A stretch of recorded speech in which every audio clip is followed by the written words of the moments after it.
to Tamil Gospel Tabernacle channel. கர்த்தருடைய பரிசுத்த நாமத்துக்கு மகிமை உண்டாவதாக. 81ஆம் சங்கீதம் 13-14 வசனங்கள் வாசிக்க கேட்கலாம். என் ஜனம் எனக்கு செவி கொடுத்து இஸ்ரவேல் என் வழிகளில் நடந்தால் நலமாயிருக்கும். நான் சீக்கிரத்தில் அவர்கள் எதிராளிகளை தாழ்த்தி என் கையை அவர்கள் சத்துருக்களுக்கு விரோதமாக திருப்புவேன். கர்த்தருடைய பரிசுத்த நாமத்துக்கு மகிமை உண்டாவதாக. இங்கே தேவன் கிரியை செய்யும்படியான ஒரு வாய்ப்பை கேட்கிறார். அவர் சீக்கிரத்தில் உங்களுடைய சத்துருக்களுக்கு எதிராக எழும்ப வேண்டுமானால் நீங்கள் என்ன செய்ய வேண்டும், இல்லாவிட்டால் நாம் என்ன செய்ய வேண்டும் என்பதை தேவன் சொல்ல வருகிறார்.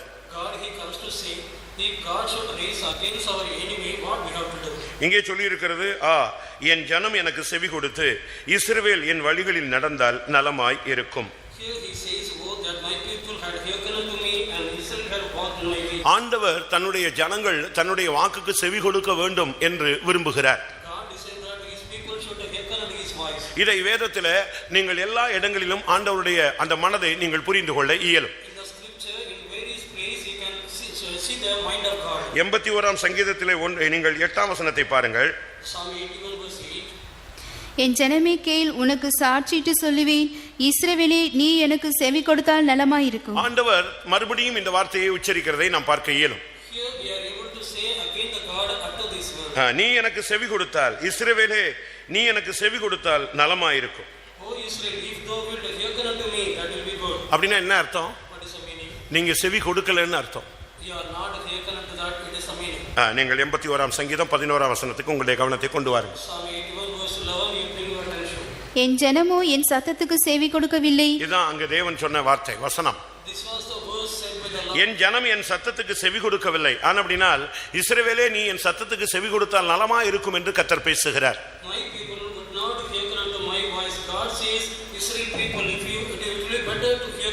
சொந்த பிள்ளைகளே ஒரு தகப்பனுடைய வார்த்தைக்கு கீழ்ப்படியாவிட்டா பக்கத்து வீட்டுக்காரன் பிள்ளை எப்படி கீழ்ப்படியும்?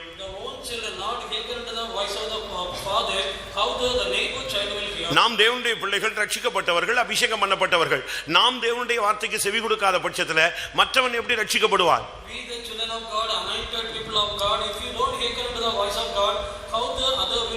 கர்த்தர் சொல்லுகிறார், இஸ்ரவேல் என் சத்தத்துக்கு செவி கொடுத்தால் நலமாயிருக்கும்,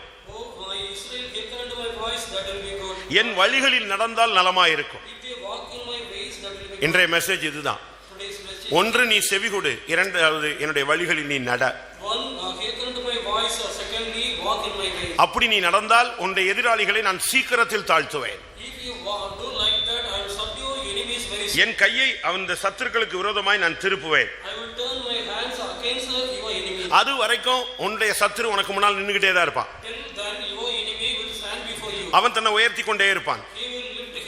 நீ தேவனுடைய சத்தத்துக்கு செவி கொடுத்தால் உன் சத்துருவை அவர் தாழ்த்துவார். அவன் உயர்த்திக்கிட்டே இருக்கிறான், அவனை தாழ்த்துவார்.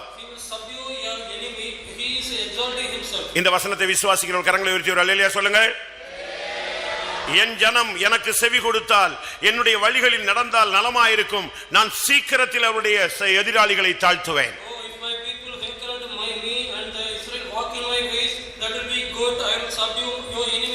செவி கொடுத்தல் என்பது கர்த்தருடைய வார்த்தையை கவனித்து அதுக்கு கீழ்ப்படிதலை காண்பிக்கிறது. கேட்பது மட்டுமல்ல, அதன்படி செய்ய வேண்டியது ஒரு தேவனுடைய பிள்ளையினுடைய கடமை. எத்தனையோ வார்த்தைகளை கேட்கிறோம், எத்தனையோ ஆலோசனைகள் கொடுக்கப்படுகிறது, எத்தனையோ புத்திமதிகளை கேட்கிறோம், எத்தனையோ விதத்தில் கர்த்தர் கண்டிக்கிறார், உணர்த்துகிறார், தேற்றுகிறார், ஆற்றுகிறார். பல விதங்களில் நம்மோடு இடைபடுகிறதை நாம் கண்கூடாக காண்கிறோம்.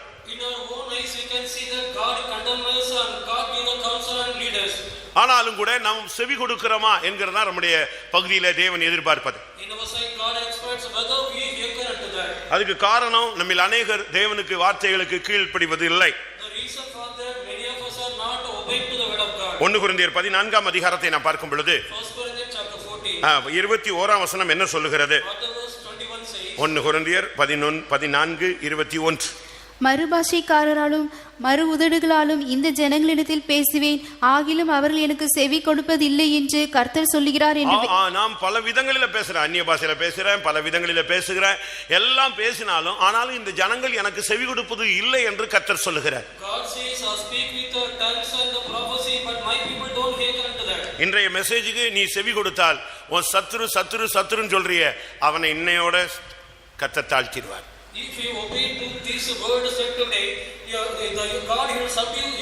அது மனித சத்துருவாக இருக்கலாம், அது ஒரு விழுந்து போன பொல்லாத ஆவியாக இருக்கலாம், உனக்கு விரோதமான ஒரு மந்திரவாத சக்தியாக இருக்கலாம். எந்த வல்லமையா இருந்தாலும் சரி, அது எந்த கண்ணுக்கு புலப்படுகிறதா இருந்தாலும் புலப்படாததாக இருந்தாலும் எந்த வல்லமையாக இருந்தாலும் அதை கீழ்ப்படுத்த அவர் ஆயத்தமாக இருக்கிறார்.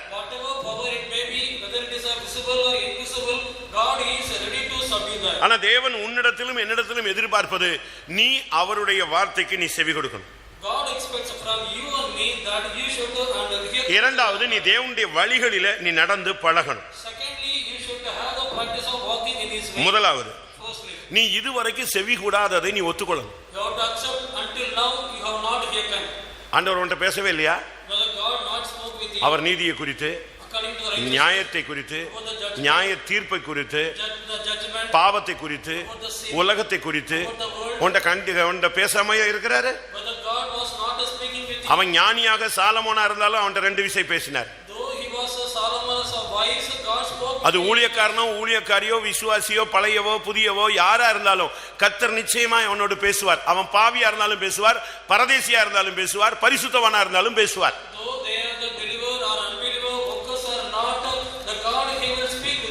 ஆண்டவர் என்கிட்ட பேசல அப்படின்னு நீ சொல்லவே முடியாது. ஏதாவது ஒரு ரூட்ல உன்கிட்ட பேசுவார், ஏதாவது ஒரு விதத்துல பேசுவார். ஆனா நீ பேசலன்னு நீ வாயை திறந்து சொல்ற. நான் உங்களுக்கு சொல்லி இருப்பேன், ஒரு மனிதன் ஒரு வீட்டில் இருக்கும் பொழுது திடீரென்று வெள்ளம் வருகிறார். ஒருத்தன் வந்து சொல்றான், எப்ப வெள்ளம் வருது நம்ம எல்லாரும் ஓடிடலாம், வந்துரு, பயங்கரமான வெள்ளம், வீட்டை விட்டுட்டு வந்துட்டு போலான்னு.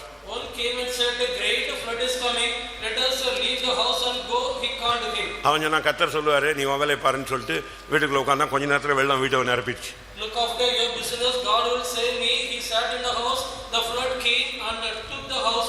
வீட்டுக்கு மேல போய் ஏறி உட்கார்ந்துக்கிட்டான்.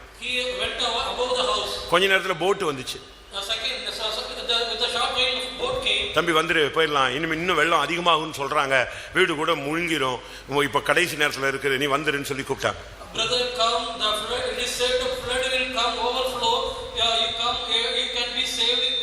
அதெல்லாம் ஆண்டவர் சொல்லுவார் நீ வேலையை பாருன்னு சொல்லிட்டு. இன்னும் வெள்ளம் அதிகமாகிவிட்டது. இப்ப அவனுக்கு அந்த வீட்டுக்கு மேல கூட நிக்க முடியல. அந்த நேரத்தில் கடைசியா ஹெலிகாப்டர் வந்தது. அவங்க நூல் ஏணியை கீழே விட்டாங்க.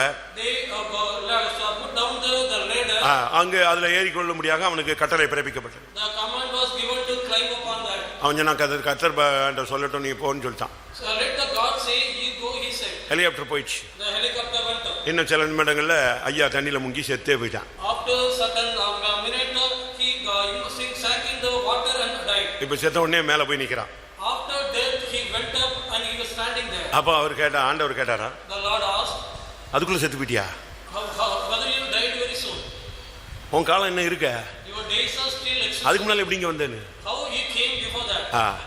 இல்ல நான் இப்படி வெள்ளம் வந்துச்சு, நான் முடிச்சுட்டேன், என் கதை முடிஞ்சு போச்சு. வெள்ளம் வருதுன்னு சொல்றதுக்கு ஒரு ஆள் அனுப்புனே, நான் தானே அனுப்பிவிட்டேன். இல்ல நான் நீங்க வருவீங்கன்னு எதிர்பார்த்தேன். இவர் அவ்வளவு பெரிய பரிசுத்தவான். அடுத்து அவர் சொன்னாரு நீ போட் நீ தண்ணியில மிதக்குற கண்டிஷன் வந்துருச்சுன்னு சொன்ன உடனே நான் போட் அனுப்புனேன். நான் நீங்க அனுப்பணும்னு கவனிக்கல. இல்லையே, திருப்பியும் சொன்னாங்க அவன் தண்ணியில முங்க போறான்னு சொல்லி. நான் எதை அனுப்ப சொன்னேன்? அவனை தூக்குறதுக்கு ஹெலிகாப்டர் அனுப்ப சொன்னேன்.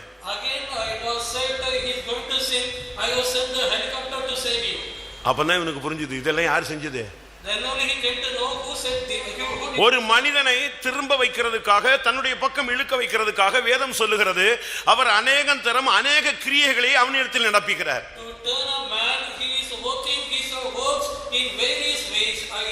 யோபுல அப்படி ஒரு வசனம் இருக்கு. There is a verse in அநேகம் தரம் அவனிடத்தில், அதாவது நான் சிவகங்கையில கூட நான் அதை பேசினேன். even in Sivaganga I have spoken about that. அநேக விசை கத்தர் ஒருவனை திருப்புறதுக்கு கத்தர் பேசிக்கிட்டே தான் இருப்பார். Many times to turn him God he used to speak. ஒரு பாஸ்டரோட பிரசங்கம் உன்னால கேட்க முடியல. You could not hear ஒரு ஊழியக்காரன் மூத்த ஊழியக்காரனுடைய வார்த்தையை கேட்க முடியல. You could not hear the elder workers of ஒரு பெரியவங்களுடைய வார்த்தையை கேட்க முடியல. You could not hear the elders. ஒரு தீர்க்க தரிசனத்தை கேட்க முடியல. You could not hear the prophecy word. நல்லா கவனிங்க, கண்ணை திறங்க, கண்ணை மூடிடாதீங்க. நீங்க கண்ணை மூடினீங்கன்னா நீங்க மெய் மறந்துட்டீங்கன்னா நான் தொலைஞ்சிருவேன். If you close அல்லேலூயா. கண்ணை திறந்து இங்கே பாருங்க, அப்பதான் நீ உயிரோட இருக்கன்னு எனக்கு தெரியும். open your eyes and see me, then only I can come to know that நீங்க you are alive. அப்படியே ஆடு எப்படி கட்டிட்டு வந்தோமோ கட்டலையா, Whether you have bound the coat எங்க போயிடுது? மனம் ஒரு குரங்கல்லவா, அந்த குரங்கு இங்க இருந்து எங்க தவிருது? வீட்டுக்கு தவிருது. heart, it is a monkey, it is a jumping over to the heart. திருப்பி கத்தர் சாகுற வரைக்கும் இதுதான் சொல்லிட்டு இருப்பாரு. என் ஜனம் எனக்கு செவி கொடுத்தால் நலமா இருக்குன்னு ரோட்ல இருந்து சொல்லிட்டு இப்ப நான் பிரசங்கம் பண்ணிட்டே இருக்க வேண்டியா, நீ இப்படிதான் போவ, உன் சத்துரு தன்னை வைத்தி உன்னை ஒண்ணுமில்லாம ஆக்கிக்கிட்டே இருப்பான். Till your death, God used to say that, hearken unto my voice, you will be like that till your end. Enemy he will raise against you. ஆண்டவர் எத்தனை விஷயம் உன்கிட்ட பேசுறாரு, How many times God speaks? என்னென்ன விதத்துல எல்லாம் பேசுறாரு. In which all the ways he is speaking. நீ செவிட்டு விரியம் போல அடைச்சிக்கிற காதை, You are as a dove harder closing your eyes. Pambatti வினோதமா ஊதுறான். The follow his சங்கீதத்துல என்ன வாசிக்கிறோம்? what we read, பாம்பாட்டி வினோதமாய் ஊதினாலும் தன்னுடைய காதை அடைத்துக் கொள்ளுகிற செவிட்டு விரியன் அப்படின்னு சொல்லி. the dove harder closing it ears. 58:5. பாம்பாட்டிகள் வினோதமாய் ஊதினாலும் அவர்கள் ஊதும் சத்தத்திற்கு செவி கொடாதபடிக்கு தன் காதை அடிக்கிற செவிட்டு வீரனை போல் தன் காதை இருக்கிறார்கள். அடைத்துக் கொள்ளுகிறது. Closing the ears. ஒரு விசுவாசி ஒரு ஊழியக்காரனுடைய காது எப்ப திறக்கும்? When the ear of the worker or believer open. எப்போ ஒரு மனுஷனுடைய காதை கத்த திறக்கிறாரு? When the God opened the ear of a man. சொல்லுங்க, எப்போ ஒரு மனுஷனுடைய காதை கத்த திறக்கிறாரு? ஏசாயா 50ஆம் அதிகாரத்துல வாசிச்சு பாருங்க. காலைதோறும் என்னை எழுப்புகிறார், கற்றுக்கொள்ளும்படி என் செவியை அவர் என்ன செய்கிறார்? நீ காலையில 4 மணி ஜெபத்துக்கு எழும்புனா உன் செவி திறக்கும், இல்லைன்னா செவிட்டு விரியனாதான் இந்த சபையிலையும் சத்தியத்திலையும் ஊழியத்திலையும் நீ நின்று கொண்டிருப்பாய். If you get up in the early morning 4 o'clock, God will open your ear. Otherwise, your God will keep you as a deaf one, and you have to be in this faith like that. வாசிங்க. 54. ஆ. இலைப்படிதனுக்கு சமீத்துக்கேற்ற வார்த்தை சொல்ல நான் அறியும்படிக்கு கர்த்தராகிய ஆண்டவர் எனக்கு கல்விமானி நாவை தந்தருளினார். காலைதோறும் என்னை எழுப்புகிறார், கற்றுக்கொள்கிறவர்களைப் போல நான் கேட்கும்படி என் செவியை கவனிக்க செய்கிறார். காலையில கர்த்தர் உன் செவியை திறந்து கவனிக்க வைக்கிறார். Early morning, opening your ear and make you to hear. என்ன எப்படி எல்லாமோ கர்த்தர் உன்கிட்ட பேசுறதுக்கு ட்ரை பண்றாரு. God tried to speak with you in various ways. நீ என்ன சொல்ற? நீ ஆண்டவர் என்கிட்ட பேசலன்னு சொல்ற. You are saying God did not speak. இன்னும் ஒரு சிலர் சொன்னாங்க ஆண்டவர் டைரக்டா பேசணும். டைரக்டா பேசுற அளவுல உனக்கு என்ன லெவல் இருக்குன்னு நீ பாரு. Few will say that God should directly speak with me, but you have to examine yourself what level you are for that. கர்த்தருடைய பரிசுத்த நாமத்துக்கு மகிமை உண்டாவதாக. Glory be to the holy name of God. முதலாவது, இதுவரை நீ செவி கொடுக்காததை நீ ஒத்துக்கொள்ளு, மன்னிப்பு கேள். Firstly, we accept not hearken unto the voice of God and ask for the pardon. எரேமியா 3ஆம் அதிகாரம் Jeremiah chapter 3, 13ஆம் வசனம். verse 13. எரேமியா 3:13. சீக்கிரம். நீயோ உன் தேவனாகிய கர்த்தருக்கு விரோதமாய் துரோகம் பண்ணி பச்சையான சகல மரத்தின் கீழும் அந்நியரோட சோர மார்க்கமாய் நடந்து உன் அக்கிரமத்தையும் உன் சத்தத்துக்கு என் சத்தத்துக்கு செவி கொடாமல் போனதையும் என் சத்தத்துக்கு செவி கொடாமல் போனதையும் நீ ஒத்துக்கொள். Accept that you have not obeyed my voice. எத்தனை தேவனுடைய வார்த்தைக்கு நீ தட்டி விட்டு போயிட்டு இருப்ப? How many word of God you have neglected that? எத்தனை விஷயம் தேவன் உன்கிட்ட பேசியிருப்பாரு? How many times God would have spoken? யாரெல்லாமோ வச்சு பேசுறாரு, ஒண்ணுமே முடியல, கழுதை வச்சு உன்கிட்ட பேசியிருப்பாரு. Keeping many God spoke with you. If it is not possible, keeping the ass, he will speak with you. நம்முடைய விசுவாசிகளுக்கு வெளியே உள்ள அவிசுவாசி புத்தி சொல்றான். For above believers, the unbelievers in the outside, they are giving the counsel. கூட வேலை பார்க்கறவன் புத்தி சொல்றான். Those who are working with them, they give the counsel. வேற வழி Other way, பிள்ளையாம் சரியில்லை. கர்த்தர் யார் மூலமும் பேச முடியல, பேசினா கேட்கிற லெவல்ல இல்ல. இப்போ யார் மூலமா பேசுறாரு கர்த்தர்? யார் மூலமா பேசுறாரு? கழுதை மூலமா பேசுறாரு. குடிகாரன்லாம் உனக்கு புத்தி சொல்றான். Balaam, he will not in the state of hearing to the word of God. He was in the word not accepting. விழுந்து போனவன் பின்மாற்றி போனவன் எல்லாம் உனக்கு புத்தி சொல்றான். The fallen one and backsliders, they give the counsel to you. சபையை விட்டு வெளியே போனவன் எல்லாம் உனக்கு ஆலோசனை சொல்றான். Those who went out from the church, they give the counsel. ஏன்? Why? நீ தேவனுடைய வார்த்தைக்கு கீழ்ப்படியல. You did not obey to the word of God. இன்னைக்கு சபைக்குள்ள வந்துட்டோம். You have come to the church. ஏன் இன்னும் சாபம்? Why the curse still? ஏன் இன்னும் ஆக்கினை? Why this condemnation? வருஷக்கணக்கா நம்ம சத்தியத்துல இருக்கிறோம், திருப்பி எதுக்கு நமக்கு சாபம் இன்னும் போகல? Years together we are in the faith. Why the curse is not? கர்த்தருடைய வார்த்தைக்கு நீ செவி கொடுக்க மாட்டேங்கிற. You are not hearkening unto the word of God. தானியேல் 9ஆம் அதிகாரம் 11ஆம் வசனம். தானியேல் 9:11. இஸ்ரவேல் எல்லாரும் உமது நியாயப்பிரமாணத்தை மீறி உமது சத்தத்துக்கு செவி கொடாமல் விலகி போனார்கள். உம்முடைய சத்தத்துக்கு செவி கொடாமல் அவர்கள் விலகி போனார்கள். அதனால என்ன நடந்துச்சு? வாசிங்க. அவருக்கு விரோதமாய் பாவம் செய்தோம். ஆகையால் தேவனுடைய தாசனாகிய மோசேயின் நியாயப்பிரமாண புஸ்தகத்தில் எழுதியிருக்கிற சாபமும் ஆக்கினையாக எங்கள் மேல் சொரியப்பட்டது. ஆணை ஆக்கினை, அது தமிழ் ரொம்ப தெளிவா இருக்கணும்.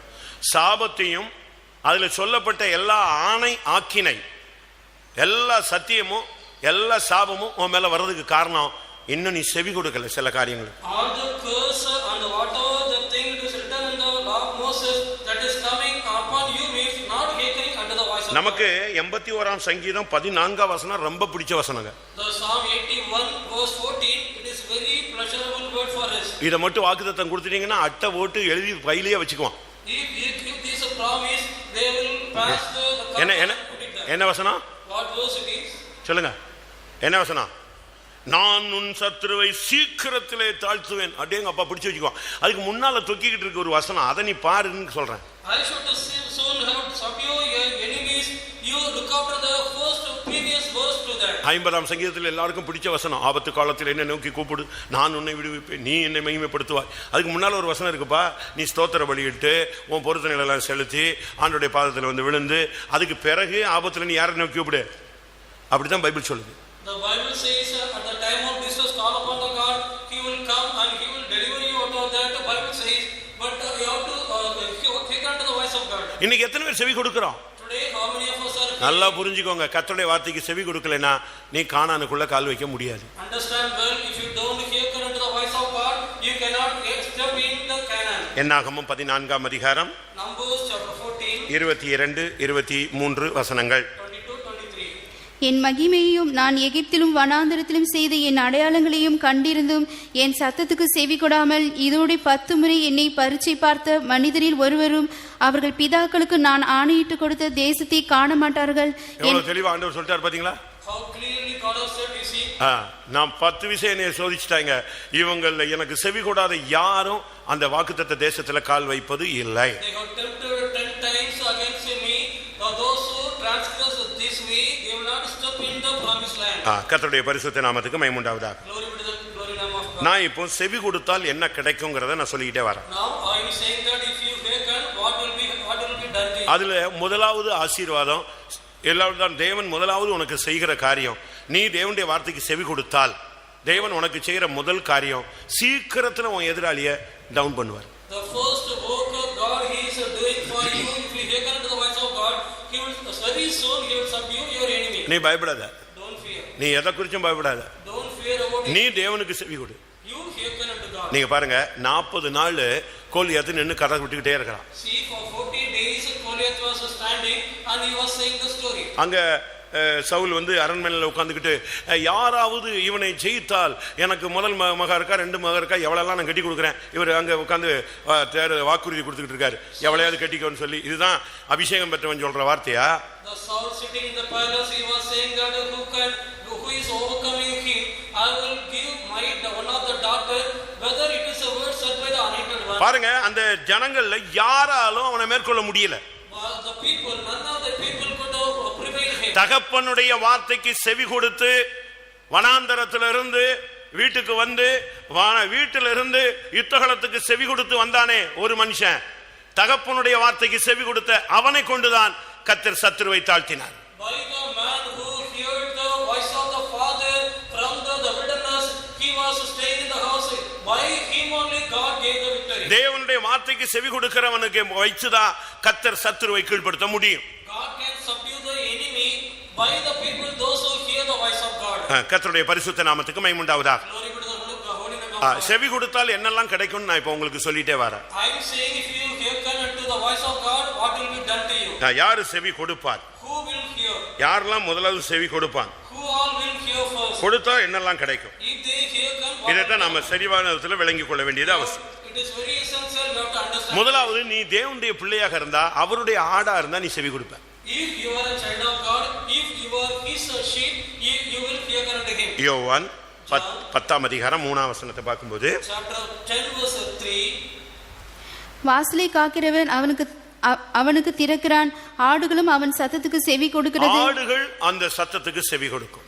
The sheep hear his voice. ஆண்டவர் சொல்றார், என் ஆடுகள் என் சத்தத்துக்கு செவி கொடுக்கும். Lord says, my sheep hear my voice. நீ தேவனுடைய பிள்ளையா இருந்தா, சபையில நீ ஒரு விசுவாசியாக இருந்தா, இந்த சபையினுடைய சரீரமாகிய சபையில நீ ஒரு அங்கத்தினா இருந்தா, இந்த வார்த்தைக்கு நீ கீழ்ப்படிவ. If you are a believer, if you are a member of this church, you will hear this voice. இந்த சரீரத்துல ஒரு அவயவம் இருக்கு, அது மைண்ட்ல என்ன வருதோ அதை அந்த அவயவம் செயல்படுத்துது. There is a members in the body, what it is coming in the mind, these members it will do that work. நீங்க பாருங்க, மற்ற ஜனங்கள் நம்முடைய வார்த்தைகள் கீழ்ப்படிறாங்க. Other people they obey our word. புறஜாதிகள் கீழ்ப்படிறாங்க. The Gentiles are hearing. நீங்க யோனாவினுடைய புத்தகத்துல நீங்க படிச்சு பாத்தீங்கன்னா, In the book of Jonah if you read, அந்த நினிவேல உள்ள ஜனங்கள் அந்த மனம் திரும்புதலை பத்தி நியாய தீர்ப்பை கேள்விப்பட்ட உடனே அடுத்த செகண்ட் என்ன செய்றான், அவன் செவி கொடுக்கறான். ஆனா நம்மால் தீர்க்கதரிசி என்ன செஞ்சிட்டு இருக்கான், ஊரா தெருவா சுத்துறான். by hearing the word they repented and they have heard to the word of God, but our person he was wandering to the places. நான் உங்களுக்கு சொல்றது உங்களுக்கு புரியுதா? Do you understand what I say? நீ எங்க போ, நீ எழுந்து மகா நகரமாகிய நினிவேக்கு போய் இந்த தேசம் 40 நாள்ல கவிழ்க்கப்படும் என்று சொல்லுன்னு சொல்லி கத்த தெளிவா பேசி ரூட் சொல்லி டேட் சொல்லி இந்த இடம் சொல்லி நீ போன்னு சொல்லி அவனை தெளிவா ரெடி பண்ணா, இவன் எங்க போனா? எங்க போனா? காலையில ஆராதனைக்கு போடான்னு சொல்லி காலையில புறப்பட்டவன் இன்னைக்கு கோவிலுக்கு வராம எங்க சுத்துறான்? கல்யாண வீட்டுக்கு, சாவு வீட்டுக்கு, தெருவா முகூர்த்தம். உனக்கு என்ன முகூர்த்தம் வாழுது? இதுதான் முகூர்த்தம். தேவ சமூகம் தான் உனக்கு முகூர்த்தம். The presence of God it is your muhurtam. You have to stay here. இங்க உட்காரணும். You have to sit here. 3 மணி நேரம் கழிச்சு தான் நீ அடுத்த ஸ்பாட்டுக்கு வெளியே வரணும். After 3 hours only you have to go to the other spot. அதுதான் கரெக்டான தேவனுடைய பிள்ளையினுடைய அர்த்தம். That is the true meaning of a child of God. நீ நினிவேக்கு போனா தர்சிசுக்கு போறது. If it is said to go to Nineveh, you are going to Tarshish. இப்படித்தான் நம்முடைய ஆட்கள் போயிட்டு இருக்கான். Our people are going like. ஆனா இவன் தீர்க்க தரிசனம் சொல்லி இவனை கொண்டு போய் அங்க நிப்பாட்டி தீர்க்க தரிசனம் சொன்னதுக்கு அந்த தேவனை அறியாத ஜனங்கள் நியாய தீர்ப்புக்கு போய்கிட்டு இருந்த ஜனங்க செவி கொடுத்தாங்க. By keeping him, by the prophecy word said by him in that place, the Gentile people not knowing the God, they have taken unto the voice of God. நம்ம பெந்தேகோஸ்து சபையில இருக்கிற விசுவாசி நம்ம பிரசங்கத்துக்கு கீழ்ப்படியல, இன்னைக்கு மத்த சபையில இருக்கிறவன் நம்ம பிரசங்கத்துக்கு கீழ்ப்படிறான். The Pentecostal believers, members of church, the Pentecostal church, they are not hearing our voice, but other the people they are hearing. ஒரு ஆளு கத்தார்ல இருந்து இங்க வந்தார், ஒரு family. One family from Qatar came here. Last month வந்துட்டு போனாங்க. Last month they came. Pastor Lukka மூலமா அனுப்பி விட்டாங்க. Through Pastor Luke they came. ஒரு நாள் வந்துட்டு சர்வீஸ் அட்டெண்ட் பண்ணிட்டு இங்கதான் ஏபிஷால தங்கிட்டு போனான். Attending the service, staying in the Episha, they have gone. அவங்க வேற சபையில உள்ள ஆளுங்க. They belong to other church. இப்போ சிடி பிரசங்கத்தை கேட்டு இந்த சத்தியம் தான் கரெக்ட் போய் கத்தாரில் நம்ம சபையில் சேர்ந்து செப்பமும் நம்ம சபையில் வந்து சேர்ந்துட்டாங்க. அப்போ மற்ற சபையில் உள்ளவங்கெல்லாம் அதுக்கும் ஒரு வசனம் இருக்கு, நான் அதையும் சொல்லிடுறேன். யோவான் 10ஆம் அதிகாரம் 16ஆம் வசனம், வேறே தொழுவத்தில் உள்ள ஆடுகளும் என் சத்தத்துக்கு செவி கொடுக்கும். The sheep of the other fold they will hear unto my voice, it is said there. யோவான் 10:16. இந்த தொழுவத்தில் உள்ளவைகள் அல்லாமல் வேறு ஆடுகளும் எனக்கு உண்டு, அவைகளும் நான் கொண்டு வர வேண்டும், அவைகள் என் சத்தத்துக்கு செவி கொடுக்கும். ஆண்டவர் சொல்றாரு, புறஜாதி மத்த சபைக்காரன்லாம் கீழ்ப்படிறான், நீ சொந்த பிள்ளை, நீ கீழ்ப்படிய மாட்டேங்கிற. Other Gentile, other people they obey to my voice. You are my own child, but you are not. அதனால தான் நீ சபைக்குள்ள இருந்தும் ஊழியத்துல இருந்தும் உனக்கு சத்துருவும் எதிராளியும் பெருகிக் கொண்டே வருகிறார். So that only though you are in the church, though you are in the ministry, your enemies are rising against you. நீ தேவனுடைய இருந்தால் நீ தேவனுடைய வார்த்தைக்கு செவி கொடுக்கணும். If you are belong to God, you will hear cut under the voice of God. Bible என்ன சொல்லுகிறது? What the Bible says. யோவான் 8:47 என்ன சொல்லுது? John 8:47 what it says. தேவனால் வாசிங்க. தேவனால் உண்டானவன் தேவனுடைய வசனங்களுக்கு செவி கொடுக்கிறான், நீங்கள் தேவனால் உண்டாயிராதபடியினால் செவி கொடாமல் இருக்கிறீர்கள் என்று. தேவனால் உண்டானவன் தேவனுடைய வார்த்தைக்கு செவி கொடுக்கிறான். He that is of God heareth God's word. தேவனால் உண்டாகாதவன் அவருடைய வார்த்தைக்கு செவி கொடுக்க மாட்டான். Those are not of the God, they will not hear his voice. நீ தேவனால் உண்டானவனா? Whether you are of God. நீ தேவனை அறிந்திருந்தால், If you know God. உனக்கு தேவனை பத்தி நல்லா தெரியுமா? Whether you know God well. ஆண்டவரை பத்தி உனக்கு நல்ல அறிவு இருக்கா? Do you have the good knowledge about ஆண்டவரை பத்தி உனக்கு அறிவு இருந்தா நீ தேவனுடைய வார்த்தைக்கு செவி கொடுப்ப. If you have the knowledge of God, you will hear his voice. 1 யோவான் 4:6 பாக்கும்போது 4 John 4:6 அங்க என்ன சொல்லப்பட்டிருக்கிறது? நாங்கள் தேவனால் உண்டானவர்கள், தேவனை அறிந்தவன் எங்களுக்கு செவி கொடுக்கிறான். தேவனை அறிந்தவன் செவி கொடுக்கிறான். Those who know the God, they will hear us. கர்த்தருடைய பரிசுத்த நாமத்துக்கு மகிமை உண்டாவதாக. Glory be to the holy name of God. நீங்க ஒரு விசுவாசிட்ட போய் பேசுங்களேன், Go and speak with the believer. இல்ல ஒரு ஊழியக்காரன்ட்ட போய் பேசுங்களேன். Otherwise go and speak with the அவன் உன்கிட்ட ஒழுங்கா பேசினான்னா அவன் தேவனுடைய வார்த்தைக்கு செவி கொடுக்கிறவன் அர்த்தம். If he speak with you correctly, that he is a man of hearing the voice of God. உன்கிட்ட இடக்க முடக்க ஊழியக்காரனோ ஊழியக்காரியோ விசுவாசியோ யாராவது ஒருத்தன் மறுபடியும் விதண்டாவாதமா பேசினான்னா அவன் யாரு? பேசத்தக்கவன், தேவனுடைய வார்த்தைக்கு செவி கொடுக்கிறவன் அல்ல. If he is speaking the rebellious way, he is not the one hearing the voice of God. அப்படிதான் பைபிள் சொல்லுது, நான் சொல்லல. Bible says not I. தேவனுடைய வார்த்தைக்கு செவி கொடுத்தால் அவன் பேசத்தக்கவன், இல்லைன்னா அவன்கிட்ட பேசி பிரயோஜனம் இல்லை. If he is of God, he can speak with him, otherwise no use in it. ஒரு இடத்துல ஒரு ஒரு சொத்து பிரச்சனை வந்தது. In a place there was the problem of the property issue. ஒரே சண்டை. There was a great fight. சொத்துக்காக பயங்கர எல்லாம் அண்ணன் நம்பி தான். All of the brothers. ஒரு அண்ணன், one elder brother, ஒரு தங்கச்சி, one younger sister, நடுவில் ஒரு பிரதர், the middle brother, இந்த நடுவில் உள்ள ஒரு ஊழியத்தில் இருக்காரு. that middle brother is in ministry. மூணு பேரும் சொத்துக்கு சண்டை. For property, 3 were fighting. யாராவது இப்ப நம்ம போய் நான் தான் அந்த இடத்துல அப்போ ஊழியக்காரர் இருந்தேன், ஏதாவது ஆலோசனை சொன்னா என் சொத்துக்கு நீங்க என்ன பேசுறதுமா? I was a minister over there at that place. When if we go and give the counsel, சரி, அவன் அந்த ஆளு ஊழியத்தில் ஃபேமஸான ஆளுன்னு சொன்ன உடனே அது சீஃப் பாஸ்டர் போச்சு. சீஃப் பாஸ்டர் சொன்னா என் சொத்துக்கு சீஃப் பாஸ்டர் என்ன பேசுறதுன்னா கடைசியில் புழு உழுத்து தான் சேர்த்தாங்க ஊழியத்தில். தேவனுடைய வார்த்தைக்கு நீ உனக்கு செவி கொடுக்கல, தேவனுடைய வார்த்தைக்கு உனக்கு பரிசுத்த வாங்குடைய வார்த்தைக்கு உனக்கு செவி கொடுக்க முடியலன்னா முடிவு என்ன? If you not able to hear the voice of the God or the counsel of God, what will be your end? நீதிமொழிகள் 21:28 என்ன சொல்லுது? Proverbs 21:28 what it says? நீதிமொழிகள் 21:28 பொய் சாட்சிக்காரன் கெட்டு போவான், செவி கொடுக்கிறவனோ எப்பொழுதும் பேசத்தக்கவனாவான். செவி கொடுக்கிறவன் எவனோ அவன் எப்பொழுதும் பேசத்தக்கவன் ஆவான். The man that heareth speaketh constantly. தேவனுடைய வார்த்தைக்கு செவி கொடுக்கிறவன்டனா நீ பேச முடியும். அவன் தான் ஒன்னு என்னன்னு கேட்பான், சரின்னு சொல்லுவான், சரி விட்டு கொடுக்கறேன்பா, மன்னிச்சிடுறேன்பா, அட்ஜஸ்ட் பண்றேன்பா, நான் சகிச்சுக்கிறேன்பா. இதெல்லாம் யார் சொல்றது? செவி கொடுக்கிறவன். The man hearing the word of God, he only will be constantly able to speak with him. He will hear the voice of God. ஒரு இடத்துல ஒரு விசுவாசிட்ட புத்தி சொன்னோம். In a place get the advice. ரெண்டு விசுவாசிக்கு பிரச்சனை. There was a problem between two believers. அப்ப ஒரு விசுவாசிக்கு நம்ம புத்தி சொல்றோம். We advise one believer. அவன் என்ன சொன்னான் தெரியுமா? என்கிட்ட Do you know what he said? இதே புத்தி அவன்கிட்டயும் கொஞ்சம் சொல்லுங்க. Give the same advice to him also. எப்படி? என்கிட்ட மட்டும் தானே சொல்றா இழிச்சவாயன்னு சொல்லி, அவன்கிட்ட சொல்லு. You are saying to me only. நீ இழிச்சவாயன்னு சொல்லல, கிருபை பெற்றவன் உன்கிட்ட சொன்னேன். இல்லன்னா ஒண்டையவன் சொல்லுவான், நான் இவட பேசாது. As a man of having the mercy, I have spoken to you. If you are நீ சத்தியத்தை அறிஞ்சவன், அவனை விட நீ கொஞ்சம் அபிஷேகத்தில் நிரம்புறவன், சத்தியம் கொஞ்சம் தெரிஞ்சவன், நீ ஒரு சீனியர் விசுவாசி, ஒரு தெய்வீகன் படிச்சவன், உனக்கு கொஞ்சம் கிருபை இருக்கு, நீ மூத்தவன் அப்படிங்கறதுனால தான் உனக்கு சொல்றோம். நீ உடனே அவனுக்கு சொல்லுன்னு நீ சொல்லக்கூடாது. சரியா, என்னால முடிஞ்ச அளவு செய்யறேன் அப்படி நீ சொல்லி பழகும். You have to have the practice of by obeying that I will do that. இன்னைக்கு அப்படித்தான் எல்லாருமே வந்திருக்காங்க. Today everyone came in that way. இன்னொரு இடத்துல ஒரு பசங்களுக்குள்ள சண்டை நடந்துச்சு. There was a quarrel fighting between the boys.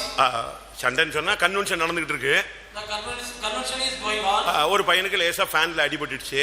The boy was wounded by the fan. அவன் என்ன பண்ணா, யாரோ ஒருத்தன் சொன்னா சாம்பல் வச்சா என்ன செய்யும், துணியை எரிச்சு சாம்பல் வச்சா அந்த காயம் ஆறிடும்னு சொல்லிட்டு படக்குன்னு பக்கத்தில் இருக்கிற ஒரு பையன் லுங்கி அங்கே கிடந்துச்சு, எடுத்து கொளுத்தி எரிஞ்சிட்டாரு. அவர் கையில் போட்டுக்கிட்டாரு.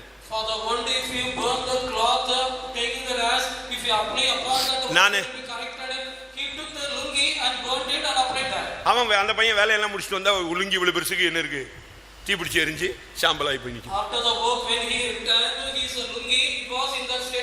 இது நைட்டு ஒரு மணி 2 மணிக்கு நடக்குது. அப்ப நான் சின்ன பிரதர். அங்க பெரிய பிரதர் வந்து பரலச்சிலிருந்து போன பாஸ்டர் யாரு, சாலமோன். எல்டர்ல பாஸ்டர் அவரு. இப்ப 2 பசங்களுக்கும் விஷயம் தெரிஞ்சு போச்சு. இவன் தான் லுங்கிய கொளுத்துனான்னு. இவன் லுங்கி கொளுத்த எவன் லுங்கி போச்சோ அவனுக்கும் இடிக்குது. Now the fighting is going between them who lost of the lungi and the person இவனுக்கு 4 பேர் சப்போர்ட். யாருக்கு? லுங்கி எரிச்சவனுக்கு 4 பேர் சப்போர்ட், லுங்கி பாதிக்கப்பட்டவனுக்கு 4 பேர் சப்போர்ட். 4 பேர் 2 சைடு நின்றுட்டு ஆமா ஆமா இவன் தான் கொடுத்தான், நான் தான் பார்த்தேன். இது ஒரு குரூப் இந்த சபைக்குள்ள இருக்கு, ஊழியத்தில் இருக்கு. இந்த ஒரு மூட்டி விட்டுக்கிட்டே உட்காந்துக்கிட்டு வேடிக்கை பார்த்துட்டு 2 எந்த ஓனாய் கடிச்சா ரத்தம் வரும்னு பார்த்துக்கிட்டு இருக்கு. It is watching that making the groups supporting 4 people either side and they were killed in the fight. அதுக்குள்ள உடனே போனை போட்டாச்சு. பசங்க தான் வாலிப பசங்களுக்கு தான் வேலை செஞ்சிருந்தானுங்க. அதுக்குள்ள 2 பேரண்ட்ஸ் எங்க இருந்து வந்தாச்சு. ஒரு அரை மணி நேரத்தில் வீட்டுல இருந்து தூங்கினவெல்லாம் எளிமையா வந்துட்டான். The youth boys they were in the problem, but the family members they came by having the call. நான் அப்போ சின்ன brother. That time I was a younger brother. நான் போய் என்ன பிரச்சனை பண்ணாதீங்கடா, கர்த்தருடைய கன்வென்ஷனு ஊழியம் அப்படி இப்படின்னு சொன்னா இவங்க எல்லாம் என்னை விட ஒரு 2-3 வயசு தான் இளமையான பசங்க. அதனால எல்லாம் ஒரே குரூப்பு. வேலையை பாருண்ணா இப்போ லுங்கியை கொளுத்துவான், அடுத்து ஆளையா கொளுத்துவான், நீ என்ன நீ பார்த்துட்டு இருப்ப அப்படி இப்படின்ட்டு என்னைய பிடிச்சிட்டாங்க. They were eager to me for 1 or 2 years only. They have started saying that what you நான் போய் பாஸ்டர் சாலமோனை தூங்கிட்டு இருக்கிறவ எழுப்பி இப்படி ஒரு பிரச்சனை பயங்கர பிரச்சனையாக போகுது, எனக்கு புதுசு இல்லையா, நான் போய் அவரை எழுப்பிட்டேன். I awoke the pastor Solomon. The problem is going to be very terrible. அவர் எழுப்பிட்டு என்னது அப்படின்னாரு. He awoke and said what is that? இப்படி ஏதோ ஒரு பிரச்சனை 2 பேரும் அடிச்சுக்கிற மாதிரி இருக்கு. அடிச்சுட்டு மண்டை உடையிட்டா அது பிறகு நீ என்னை வந்து எழுப்பு வைய கீழே. இந்த போலீஸ் ஸ்டேஷன்ல சொல்லுவான்ல, சார் குத்திட்டாங்க சார், செத்துட்டானா இல்லையான்னு கேட்பான். ஆக்சிடென்ட் ஆயிட்டு செத்துட்டானா, ரைட், அது பிறகு போலாம்பா. ஏன்னா உயிரோட இருந்தானா திருப்பி 4 பேர் வந்து வெட்டுவான், நம்ம உனக்கு குறுக்கு போய் செத்து போயிடுவோம். இவர் தூக்கத்தில் எழுப்பிட்டு ஆட்சி மண்டையை உடைக்கிட்டு விடு நீ போன்றாரு. எனக்கு என்னடா இதுதான் கரெக்டான ஜட்ஜ்மெண்ட். ஆனா அதான் கரெக்டான ஜட்ஜ்மெண்ட். நான் தான் அதை தப்பா புரிஞ்சுக்கிட்டு பாஸ்டர்னு எழுப்பிட்டு போயிட்டாங்க. That was a correct judgment, but I was awakened that pastor and went out. அங்க போய் சேர்ந்தாச்சு. I went and joined them. 2 parents வந்து நிக்கிறாங்க. 2 parents standing there. பாஸ்டர் வந்து சொன்னாரு, கன்வென்ஷன் நடந்துட்டு இருக்கு, ஆசீர்வாதமா இருக்கு, எரிச்சது தப்பு, மன்னிப்பு கேளு. Pastor said you burned, it is wrong, you asked for the pardon. உடனே அவன் சொல்லி நான் தெரியாம எரிச்சிட்டேன், unknowingly I have did, he asked for pardon. மன்னிச்சிருங்க, forgive me. அவ்வளவுதான். இவன் மன்னிப்பு கேட்டாச்சு.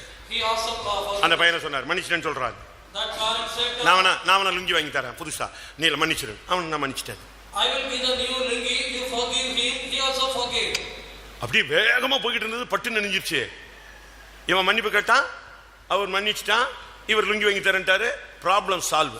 The problem which was going in the speedily way, they both are forgiven and he said I will give the lungi, he forgave. அந்த பாதிக்கப்பட்ட பையனுடைய அப்பா அவன் ஒரு அரவேக்காடு. That affected boy's father, he was half boy. Pastor இன்னைக்கு என் பையன் லுங்கியை எரிச்சிட்டான், நீங்க வந்து அவனை மன்னிப்பு கேட்க சொல்லிட்டீங்க. அவனை மன்னிப்பு கேட்டான், இவன் மன்னிச்சிட்டான். நாளைக்கு அதே பையல ரோட்ல வச்சு நான் காலை ஒடிப்பேன், உங்ககிட்ட வந்து சொல்லுவேன், நான் மன்னிப்பு கேட்பேன், அவனை நீங்கள் மன்னிக்க சொல்ல வேண்டும். இதுதான் சரியான நியாய தீர்ப்பு. நான் பாருங்க. அப்பதான் இவர் என்னைய பார்த்தாரு, நான் ஒழுங்கா சொன்ன மாண்டே உடைக்கிட்டுன்னு சொன்னலாம், பேசாம இருந்திருக்கலாம். என்னை தூங்கினவனை எழுப்பி கொண்டு வந்து அவன் கேட்கறான், ஒரு விசுவாசி, நீ லுங்கி எரிச்சவனை மன்னிப்பு கேட்க சொல்லிட்டில்ல, அது நாளைக்கு நான் அவனை ஆளை வச்சு அடிக்கிறேன், வெளியே வந்துட்டு அடிச்சுட்டு நேரம் அவன்கிட்ட வந்து பிரதர் மன்னிச்சிருங்க, அவனை மன்னிப்பு கேட்க சொல்லுங்க, அவங்க அப்பனை கூப்பிட்டு நீ மன்னிப்பு கேட்க வைக்கணுங்கிறான். எப்படி விசுவாசி இவன்? இத்தனை நாள் என்ன சத்தியம் கேட்டான், என்ன பைபிளை தூக்கினான், என்ன ஞானசானம் பெற்றான், என்ன அபிஷேகம் பெற்றான், இவன் எந்த பரலோகத்துக்கு போறான்? What kind of believer, what Bible he took, what anointing he got, where he is going to. செவி கொடுக்கிறவன் பேசத்தக்கவன். He that is hearing, he is able to consider. கர்த்தர் பிலேயாம்கிட்ட சொல்லாரு, நீ போகாதன்னு சொல்லி. God said to Balaam, don't go. ஆனா இவன் போனான். But he went. ஆனா இப்ப கழுதையை வச்சு பேசுறாரு, போகாதேன்னு. Now keeping the ass, God speaks, don't go. யாராவது ஒருத்தனை வச்சு உன்கிட்ட பேசுவாரு, கீழ்ப்படி. Keeping someone, God will speak, obey to that. நீ ஒரு பாக்கியவனாய் மாறணும்னா வாசல்லையே கடந்து ஆண்டோடைய வீட்டு வாசல்ல கடந்து கர்த்தருடைய வார்த்தையை கேட்டு பழகணும். If you want to be a blessed one, you have to lay in the doorstep of the God and you have to hear to the voice of God. நீதிமொழிகள் 8ஆம் அதிகாரம் 34ஆம் வசனம். Proverbs 8:34. 34. என் வாசற்படியில் நித்தம் விழித்திருந்து, என் வாசல்படியில் நித்தம் விழித்திருந்து, என் கதவு நிலையருகே என் கதவு நிலை அருகே காத்திருந்து, எனக்கு செவி கொடுக்கிற மனுஷன் பாக்கியவான். அவன் தான் பாக்கியவான். He is a blessed man. நீ என்ன ஒரு முடிவு எடுத்தாலும், ஒரு ஃபைனல் படிப்போ வேலையோ கல்யாணமோ நல்லதோ கெட்டதோ எதுவோ ஒரு முடிவு எடுக்கிறேன்னா தேவனுடைய வார்த்தை அதுல என்னன்னு செவிகள். If you take any decision, you have to see or hear the what is the voice of God. எடுத்தம் கவிழ்த்தன்னு எங்கிட்ட போய் குளிந்துறாத. You should not go in the hastily manner to anyone. கல்யாண காரியமா, marriage matter, படிப்புங்கிற காரியமா, எந்த படிப்புங்கிற காரியமா, what education occupation, என்ன வேலையின் காரியமா, what the matter of job, even வீடு மாத்திர காரியமா, change the house, எதுனாலும் நீ அவருடைய வாசற்படியில காத்து கிடந்து அவற்றிலிருந்து என்ன செய்யணும், நீ செவி கொடுக்க கேட்கணும்.